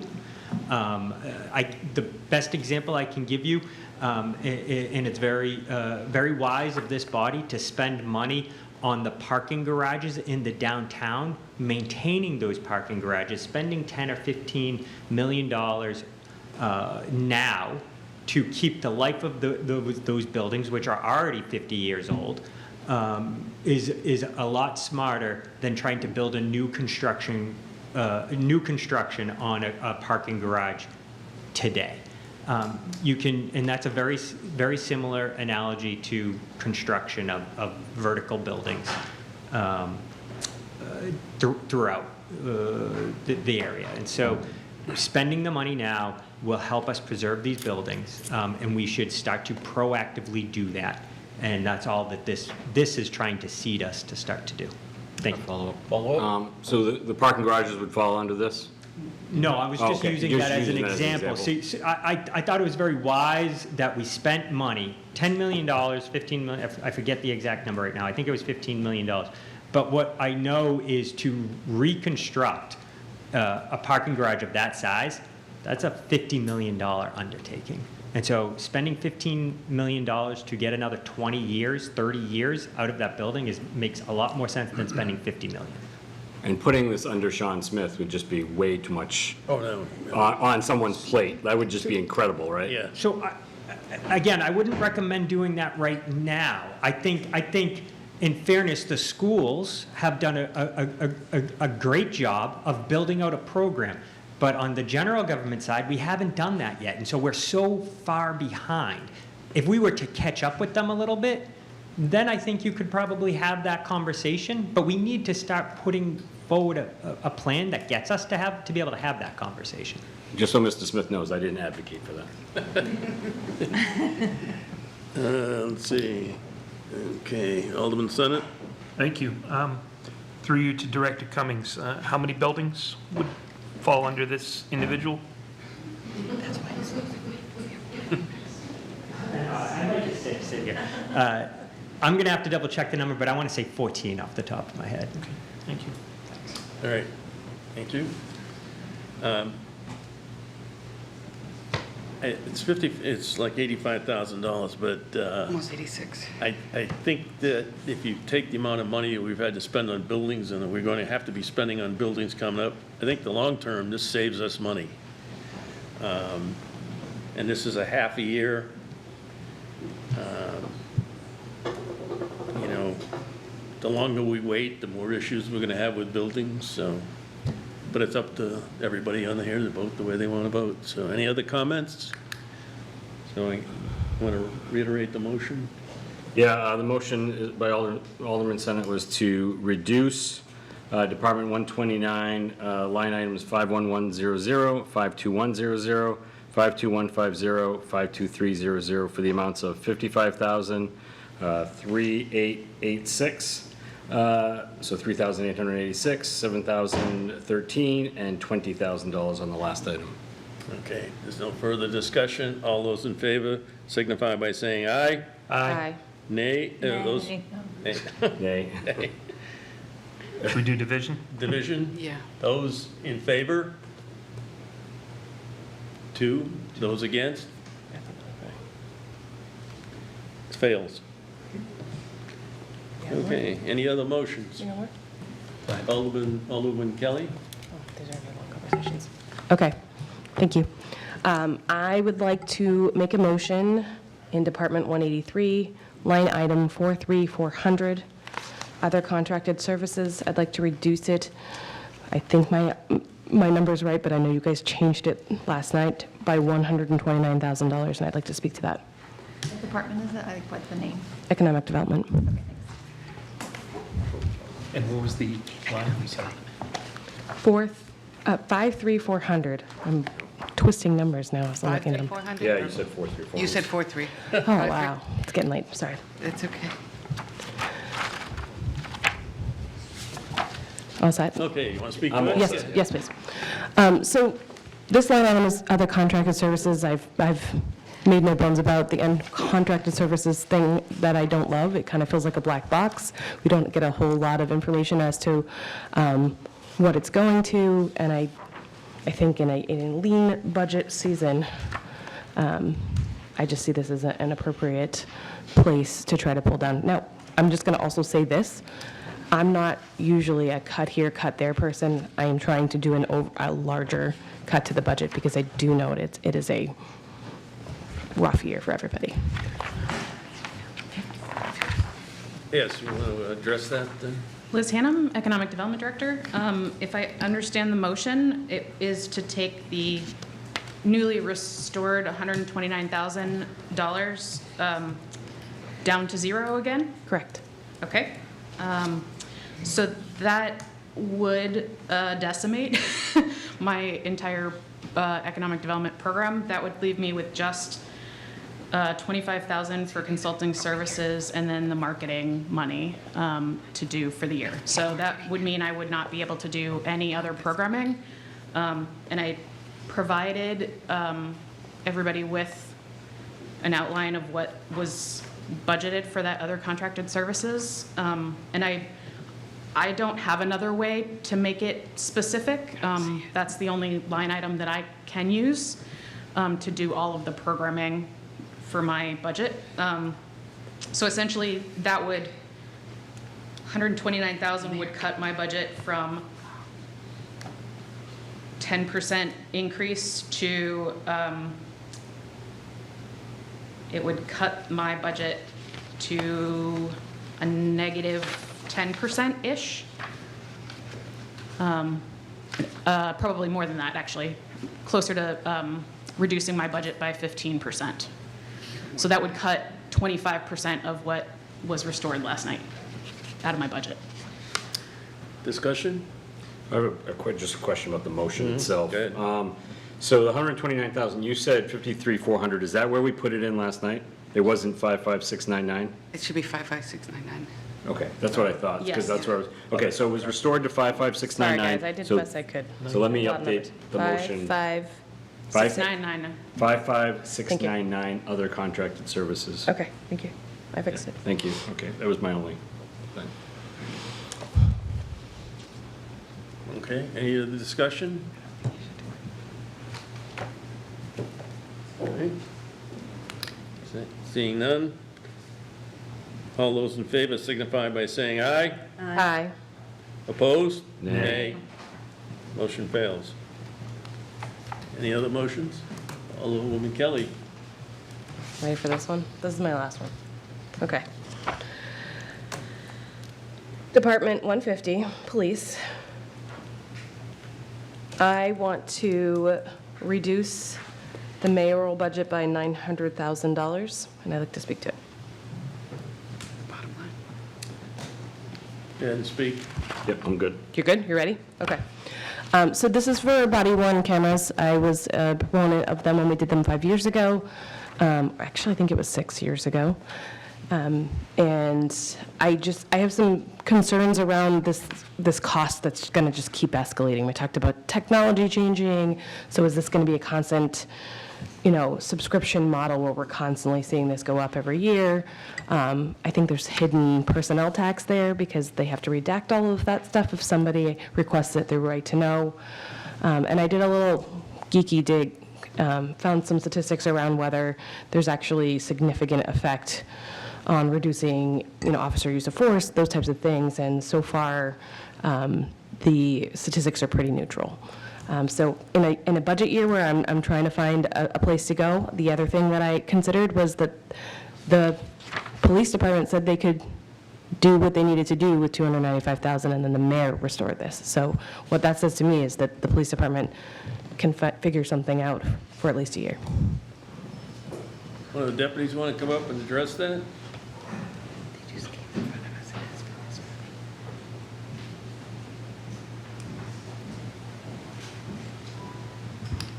Brian Kenny, Deputy Chief of Police.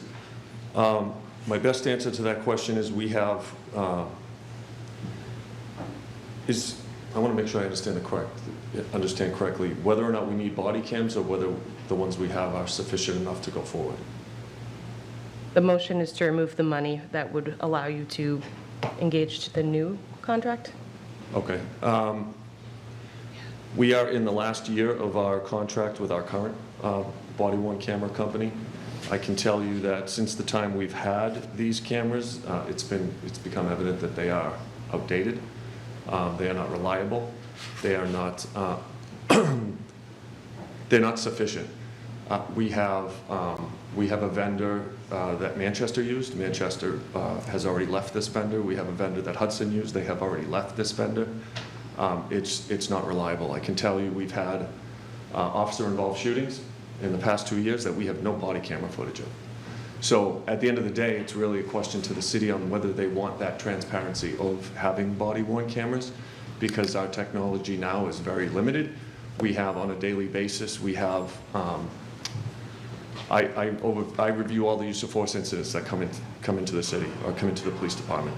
And on a daily basis, I see reports where body-worn cameras are out of battery, they have overheated, and the technology just doesn't work for us. So I think we're at a point where we need to look at additional vendors, and they're more expensive. Our own vendor at the end of this year is going to be much more expensive because we're in the last year of our contract. Follow-up?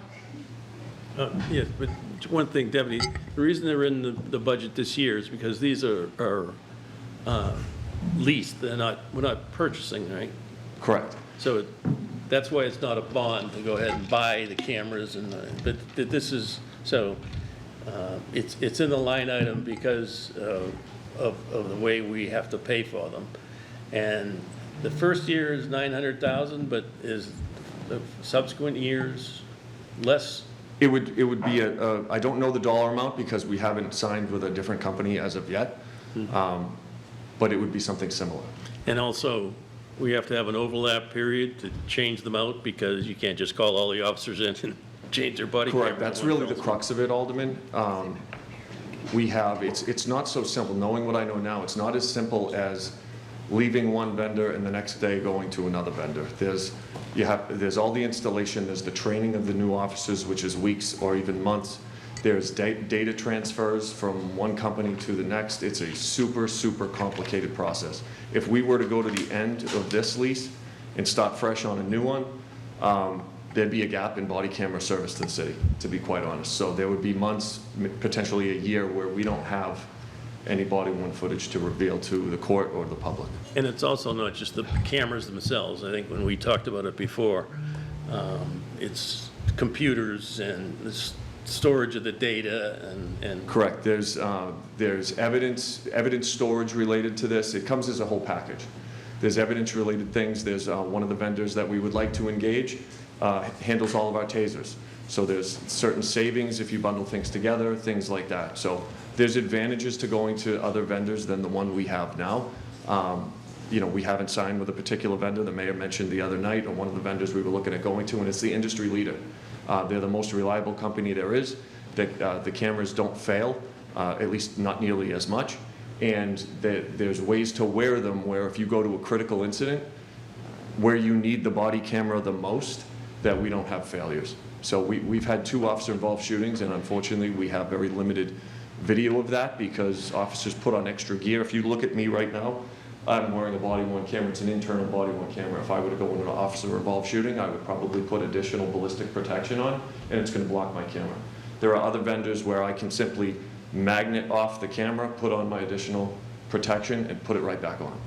There are options to wear on a helmet for the SWAT team, things like that. So the technology we have now just isn't modern day with what most agencies are going with. Okay. Alderman Kelly? Thank you. So the way you just described it sounds like it's pretty pertinent to your budget. So what I'm trying to understand is your proposed budget to us is $295,000 and some odd dollars, which to me says we could figure something out. And then that was restored by the mayor. So why was that decision made? In order to... The numbers person is approaching. In order to finish out our contract with our current vendor, that's the $295. In order for us to engage a new one, it's going to cost, that's the additional money that's been put in. But why wasn't it put in your budget? If you knew you were changing, it should have been in your budget. Am I not right? Karen Smith, business manager. I prepared the budget, and the amount of money that we put in was for our current contract. And the funding that we would need would be from whatever source of funds the city could make available. My understanding was we went to capital improvements for this. I was unaware that you could not fund a item that is leased through capital improvements. So the city was kind enough to make sure that we're going to have funding for something that's important, and they put the money in the budget to make sure that we have funding at the time that we're going to need to replace these vests or cameras. Okay. Thank you. Additional questions? All set? I actually have a couple of additional questions, if I could. So this $900,000 is to get the cams, or the lease, get the software. Do you have any idea how much of time from existing employees goes into redacting or pulling current body footage? And is that predicated in the cost of having the cameras? Right now, we have a full-time body-worn camera manager who handles all that himself. It would be our intention to have this employee do the same with the new vendor. So nothing would change? It wouldn't be more efficient for that person, it would be the same? We estimate it would be about the same, yes. Thank you. All right, thank you. Tiffany? Any other discussion? If none, all those in favor indicate by saying aye. Aye. Opposed? Nay. Item fails. I'm done. Anyone else? Alderman Senate? Thank you, Mr. Chairman. At the risk of redundancy, I'm going to retread a couple of old motions, maybe a little more, I don't know, drawn back. Department 183, Economic Development, line 55,699, Other Contracted Services. I would reduce by 29,000. And I have one other line in that division. Can I package or no? All right, good. That wouldn't. What's that? Yeah. good. Okay. The other line would be same department, line 53400, Marketing and Public Relations. I would reduce by $23,457. What was that number again? $23,457.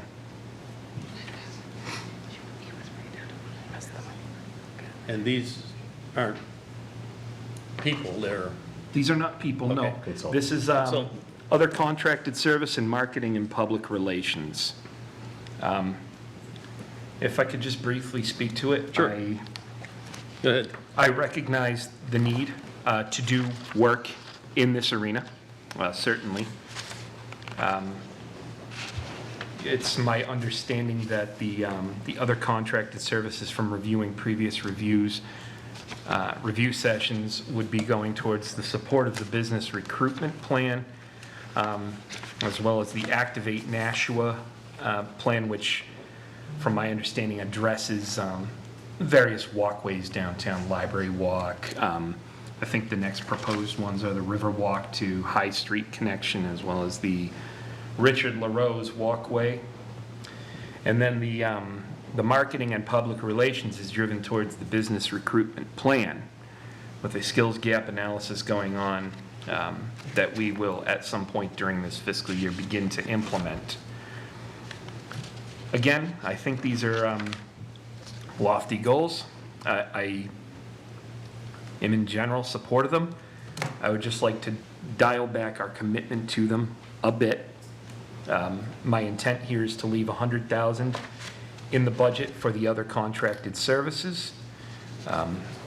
My understanding, at least through March, which is the information that we had available to us, was that $66.9 thousand was spent. So I think $100,000 is reasonable, generous. And then, oh my God, I just reduced my window.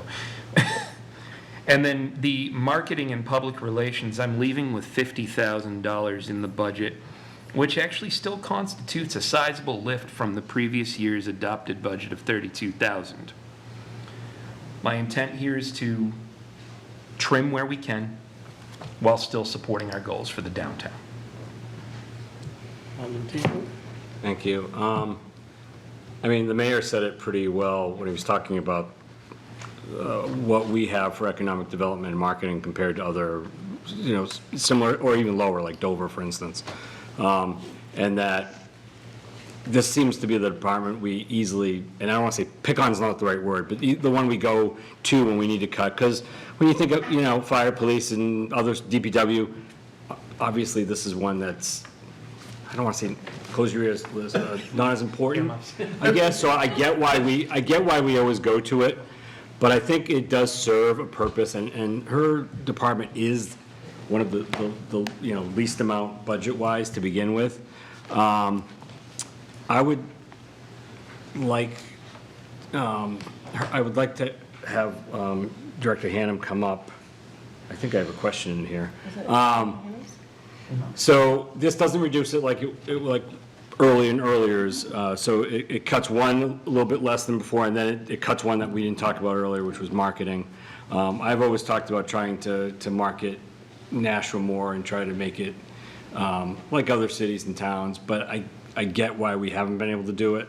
You know, it's, and I know you don't have a lot of staff and a lot of, to really promote the city. I mean, I think business economics too, because we want to bring in more businesses here somehow, and I know it's hard to bring in a big business, but trying to get those little small businesses in here to fill up some of the space. So could you get by with these two cuts, one of the cuts, none of the cuts? And obviously, you know, in a perfect world, you want no cuts, but could you get by with these two or just one of them? And if you could get by with them, what would that impact in your, because before you said, oh, I would have nothing to do, basically. You'd cut my whole budget.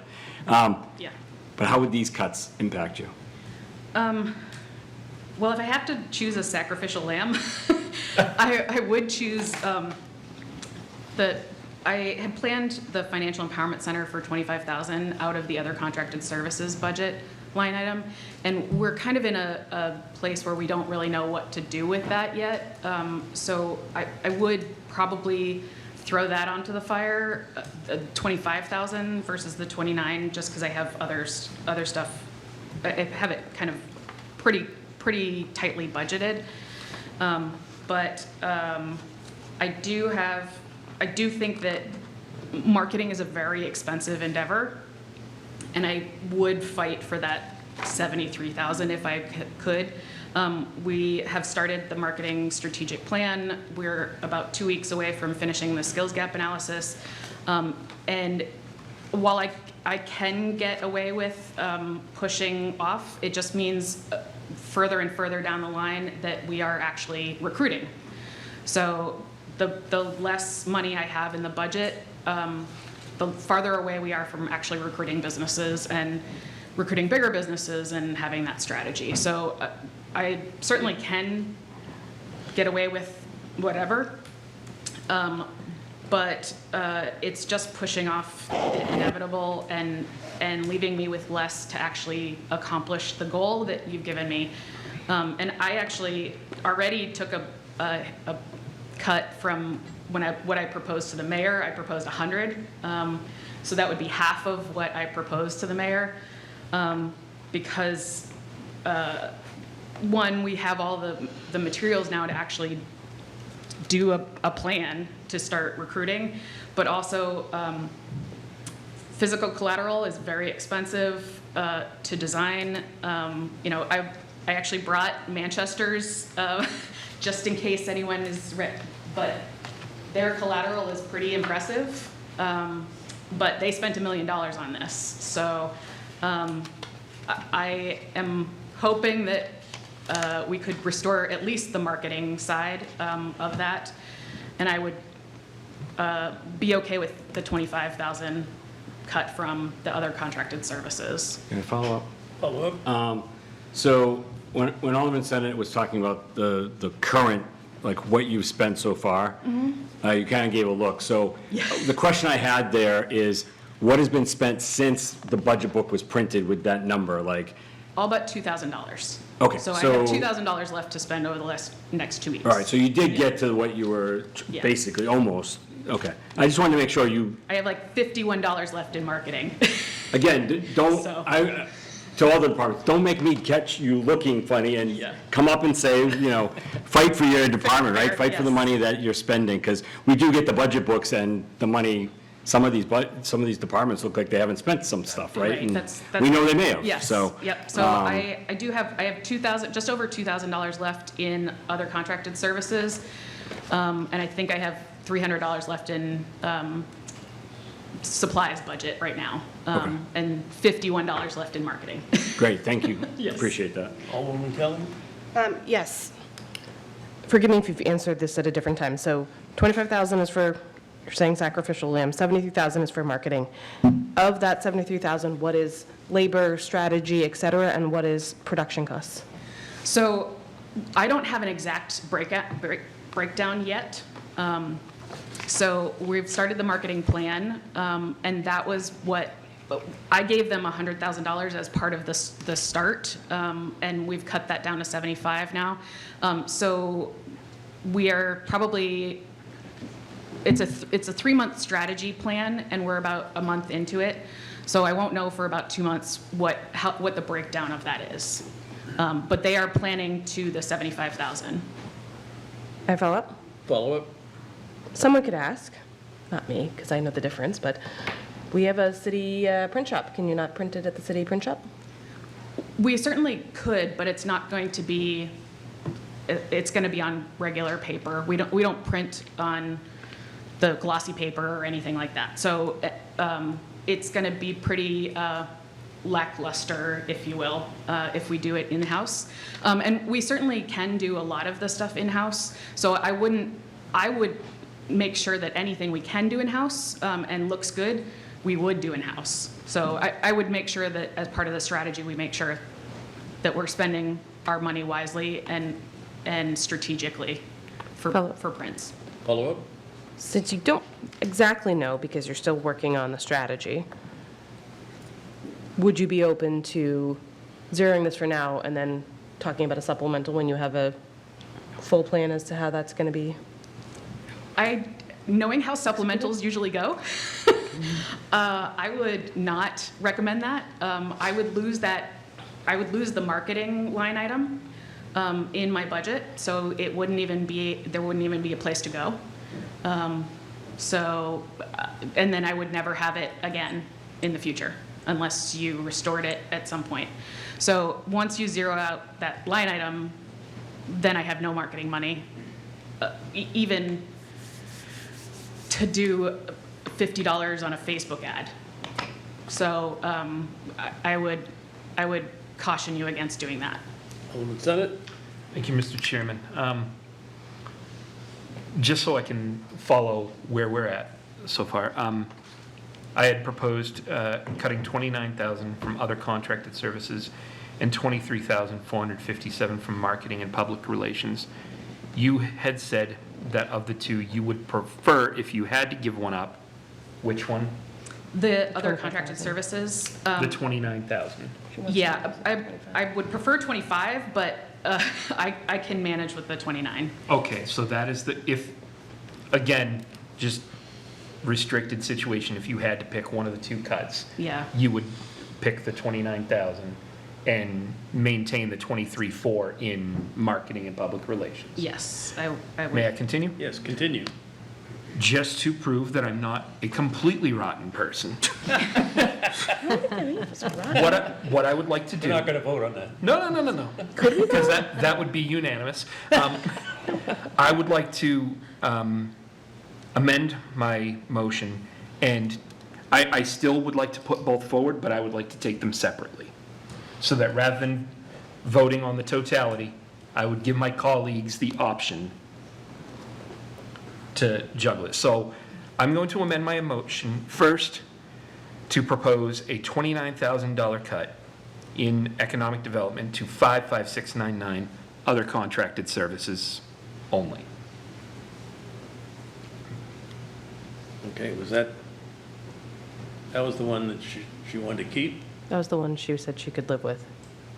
That's the one she said she could live with. Was money that was connected to the I just want to be sure that- Economic Mobility Center. So you're Yes. requesting that we cut the 29,000? Yes, I'll just clarify. Liz Haddam, Economic Development Director, that is the one that I could live without if I needed to. All right. Yep.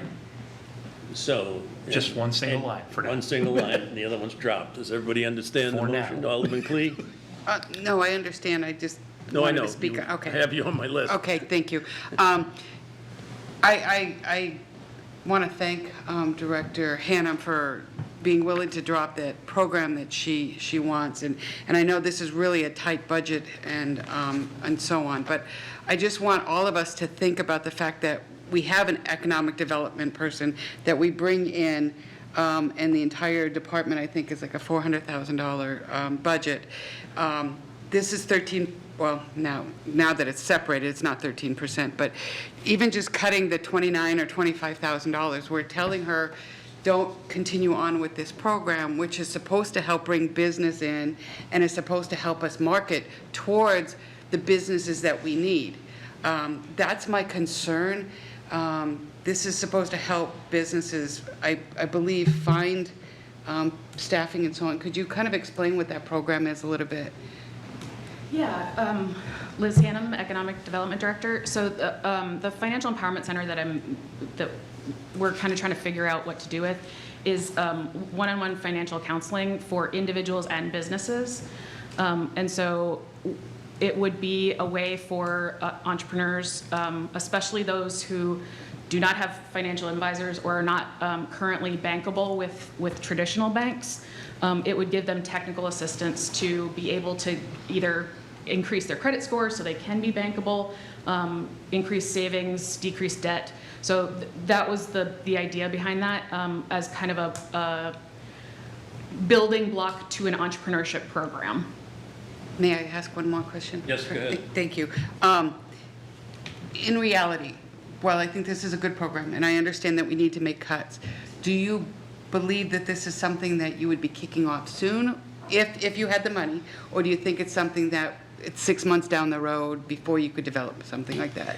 So we actually are ready, and we put it out to RFP for an operator already, but we didn't get any response. So that's why I'm kind of okay with holding off on that, is because we're reevaluating. The model that we're using through Cities for Financial Empowerment is very restrictive, and I think that's probably why we didn't get any bids. And so do we reevaluate? Do we partner with another nonprofit?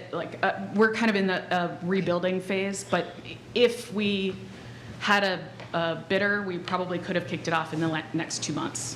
Okay, but you don't have a bidder, so Correct. by losing this, it's not going to really have a major effect on... I can always use that money. I know, but I'm just saying is that for this particular program, so if you were to lose... For this particular program, I think that's why I feel like I need to reevaluate, and that could take up to a year, I think, so. Good, thank you very much, yeah. Anyone else? Okay. I don't know how many times I've heard that we should be bringing companies into Nashua That's repeatedly. That's not this. And That's not this. This is the No, Economic not done Mobility yet. Center. That's what we're talking about. so, What are we talking about? Economic Mobility Center. We're still on that line item.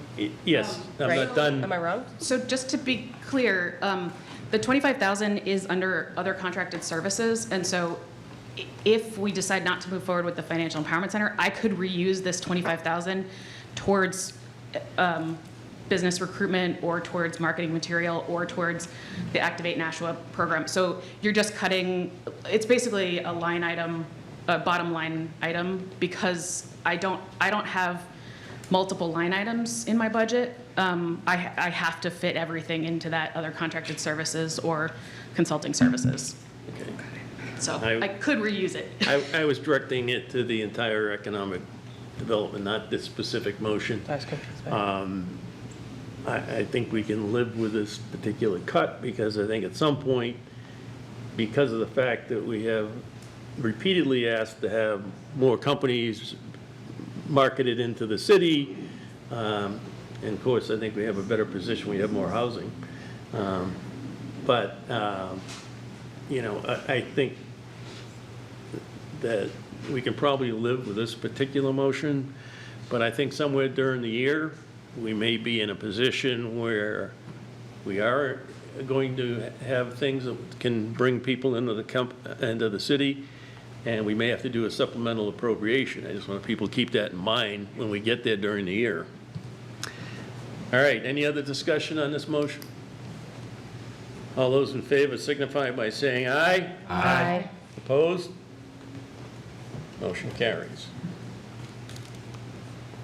Any other motions? Well, we split He the had motion a second out. one, he split, yeah. Yeah, for the sake of argument, I will slightly die on my hill of proposing a reduction of $23,457 to Economic Development, line 53400, Marketing and Public Relations.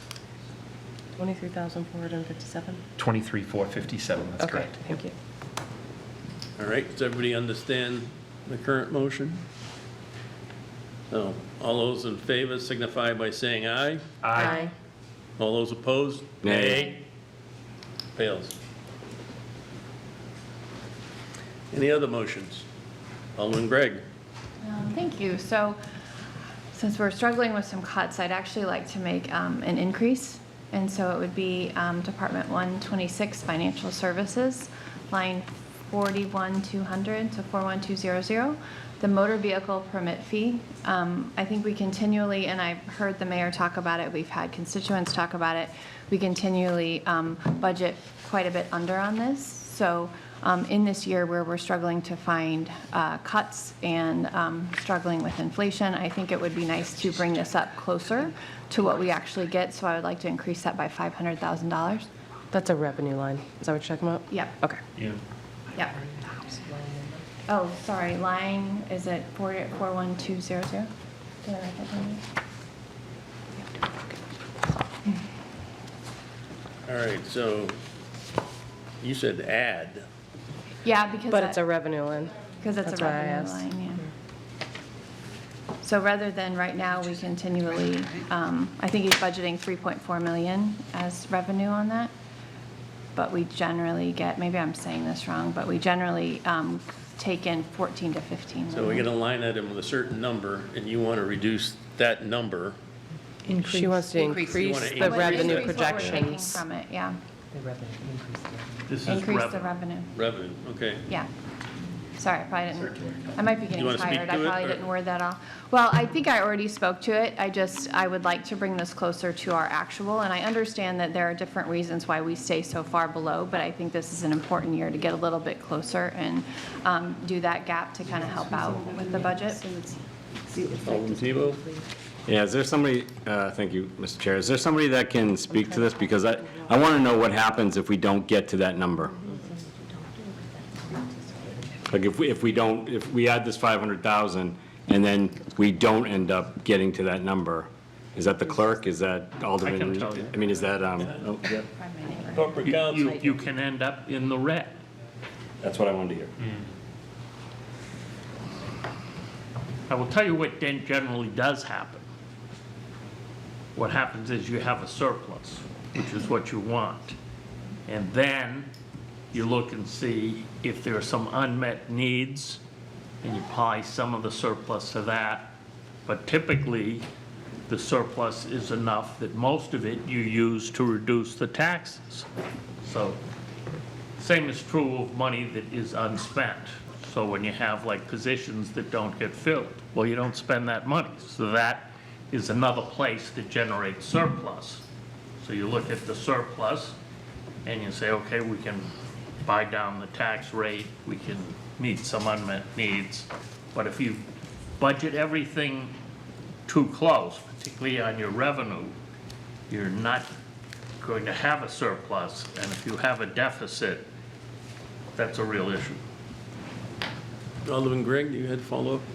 We're consistently, I look back at the last few years, we're consistently way above this, so I actually, I think I could have safely even said 1 million, but I wanted to be a little more cautious with that and said 500,000, so to get us closer, but not take us too close.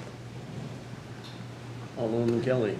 Thank you. One of the things that I asked for in next year's budget book, which I know is going to be beautiful, was running average instead of a year-to-date, or in addition to, because I think knowing what's coming from a revenue perspective, or what we've done on salt can go here, here, here, here. So I guess I would ask through you to our CFO, does that make more sense? And then can we align some of these projections that are maybe a little bit low, or requests by budgets where it's like, oh, we're never spending that line item? Is that right? Thank you, Mr. Chair. We can consider all the options of presenting the data that is in the book for next year. I'm open to all of the suggestions that are coming forward. I think there's a lot of room for improvement, so. Follow-up, just, I want to clarify my Follow-up? question. Do you recommend adjusting line items like that due to historical data? Is that right? Okay. Thank you, Mr. Chair. So changing the revenue line item in that manner it would be changing the way that we budget in total, and you never want to come close to, you never want to not collect what you budget for. And the historical way that we have done it and utilizing the excess that we do collect against the tax rate assures that we are not going to ever be in the red and still be able to support the tax rate to that capacity without having any true financial crisis on our hands by over budgeting the revenue line item. Thank you. What's that? Alderman Johnson? Thank you.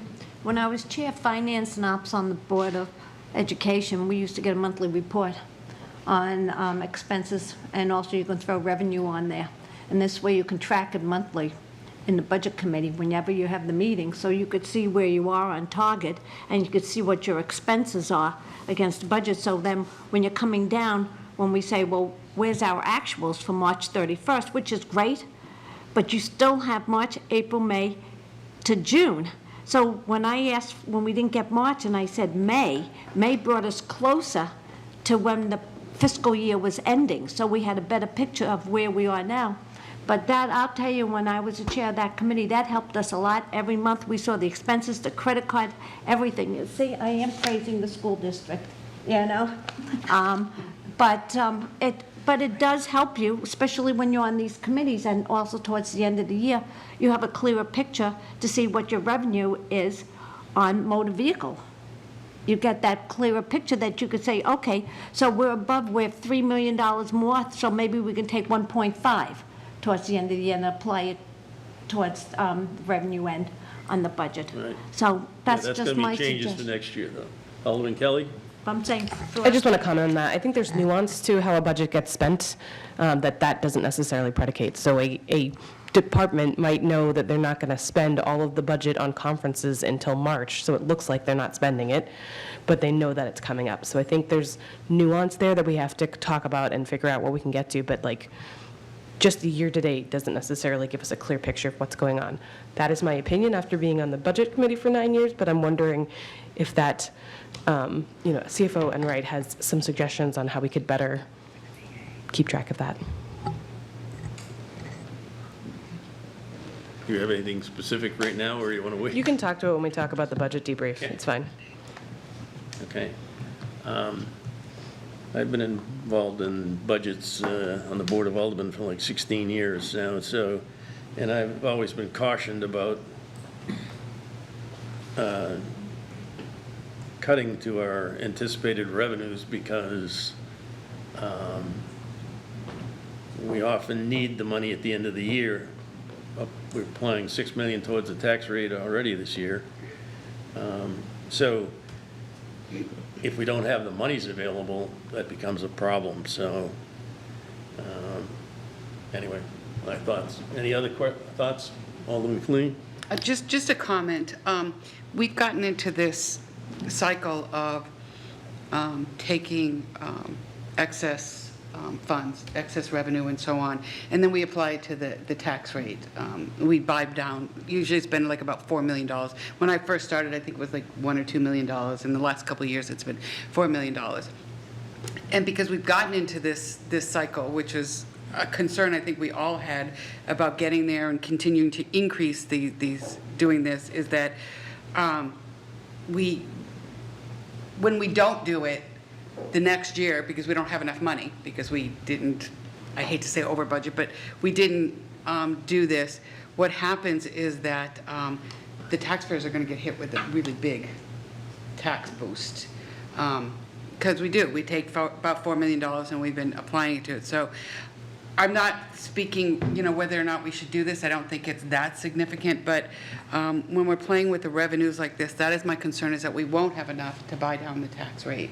And then we're going to, I would like us not to buy down the tax rate. I would like the budget to be a little bit more clearer, but I also know that a deficit in any form, I remember one year, I believe it was the school department had a deficit because it, was something that hadn't been anticipated or something like that.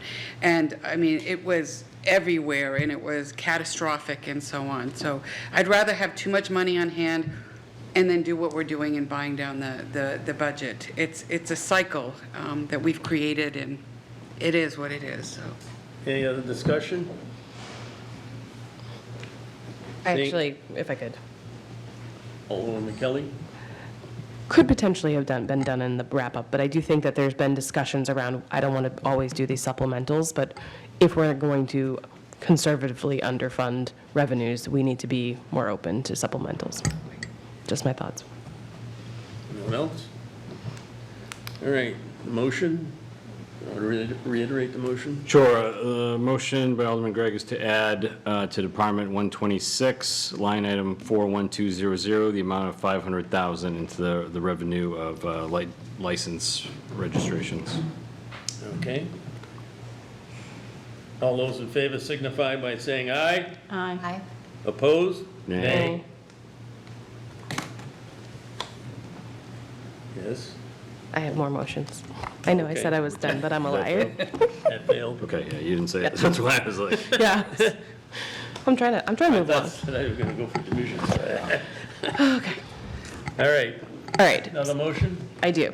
So I would like to go to the mayor's office, 101, and I would like to add a line item, which is 55699. I know I just said I hate other contracted services, but I'm going to explain. And I would like to put $50,000 in that line item. And I would like to speak to my motion. Okay. So, Yep. whenever you're ready. We talked a lot about the Office of Strategic Communication. This is my area of expertise. We had a long discussion about it. The chief of staff for the mayor said that they would go back and look at it and see if it could be contracted, and I said I would support that. I know you guys discussed it last night, but I think it's a good move, and it allows us to get some strategic information in that we can then predicate what the next steps are. Comments? Alderman Tebow? Yeah, to the maker of the motion, is this what you said this is what we cut last night? So you guys, if I could, so you guys cut the whole budget of strategic communications. And then my understanding is that 50,000 was requested to stay in there. I personally feel like keeping that department just for the other contracted services is a little clunky. So my thinking is we add other contracted services to the mayor's office with the intention of that being the money to start the study. Any other discussion? All right, motion is to add 50,000 to the mayor's office. All those in favor signify by saying aye. Aye. Opposed? Nay. Can I see the division, please? Division, all those in favor? 3, all those opposed?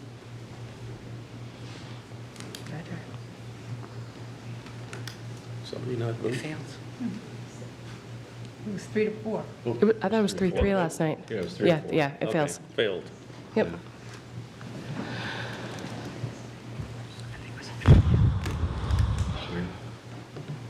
Yep. So, any other motions? Alderman Kelly, we're running out of motion space. I know. An alderman that's not on the committee asked us to entertain a motion. I appreciate that the idea of that is that we would do the work in the committee. It is quite a lengthy motion, so I would like to at least make the motion to discuss it and see if I have some questions for Corporation Counsel around it. So I will make the Alderman Sullivan motion. I don't even know how to put this I on don't know how to put it. I don't know either. It's multiple departments over, I could put the total line item. Oh, Alderman Senate, do you have a? I had a thought. I know that there was concern about how that communication was received. We received follow-up from. It is absolutely an illegal motion, an illegal communication. With that in mind, would we not be able to accept that communication here at the committee level? You can do it. If you get in the practice of doing things like that, it is going to create problems, and we're going to be in court, and it has the possibility of negating all your work on the budget. Because violations of the right to know law can cause the court to nullify actions taken. I appreciate that answer, and that's honestly just what I was looking for, was the implications of doing so. I thought that accepting that communication here at the committee level would at least be a prudent first step to get it on the table to discuss. But with that in mind, at least I'm going to refrain from making that motion at this time. Thank you. Can I ask a follow-up question to Corporation Counsel? So what I'm struggling with is we say do the work in the committee. So if an alderman who's not on a committee would like to ask someone to make a motion, what is the legal way to do that? Ask one person. Ask one person, not the whole board. Okay. It's out of meeting communications with a majority of the committee is what violates the law. Okay. With that being said, I'll withdraw my motion and recommend Alderman Sullivan makes his own motions at the full board. He can make the motions at the full board meeting. Yep, I'm withdrawing, thank you. And we've already cut some things out of here, like the interns Yeah. were never on there. It's good, I just said I'd do it.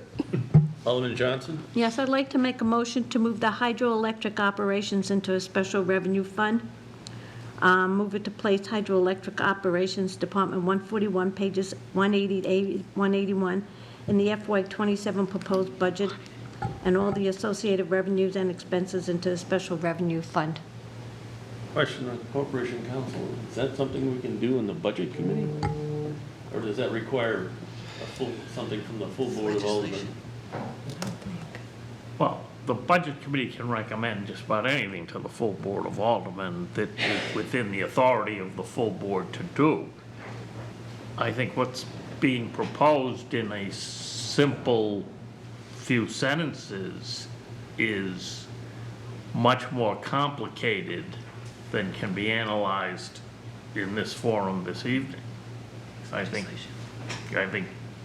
to be fair, the department ought to be told to work up what that would look like and give them an opportunity to respond to that. This is a pretty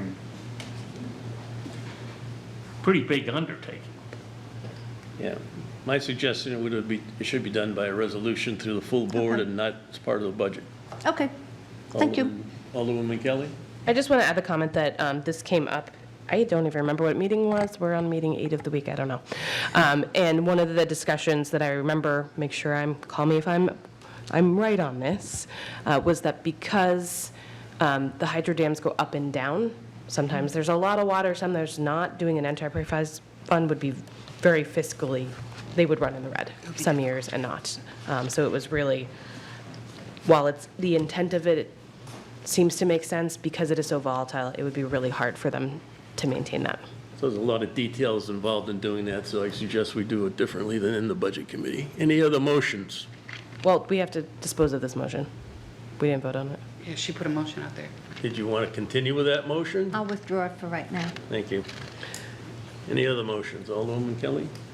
I would like to just ask through you to Corporation Counsel if we can make the really weird edit thing at the full board around the compensation at the beginning of the meeting. There's some update, unless you have it ready for me. That sounded hairy. In the resolution itself, at the end, there's a line about the firefighters getting the cost of living this year and the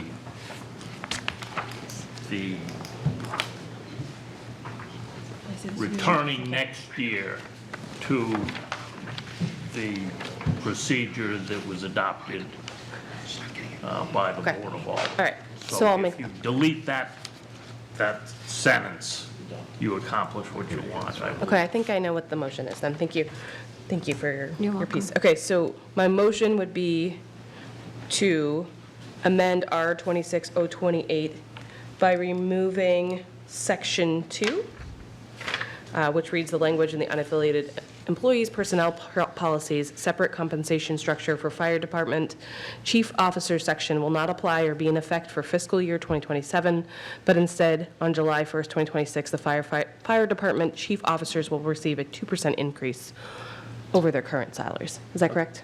Yes. So it, What was the resolution? R26 dash what? Yeah, it's the whole budget. budget, Oh. Yep. It's the it's on budget. the original budget. Okay. Does everybody understand what the motion is? All right, all those in favor signify by saying aye. Aye. Aye. Opposed?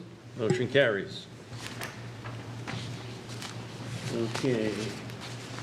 Ms. Enright, can you give us where we're at type of, Oh, I have it, I think. Yes, thank you, Mr. Chair.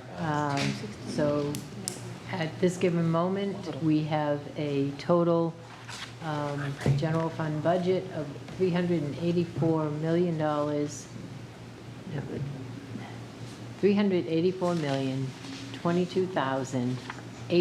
$384,022,842. And that is an increase of 6.36%. Ms. Enright, if I could. yes?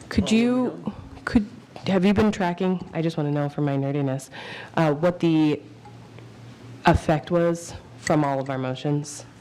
The number I have is negative 265,473, but I might have missed something.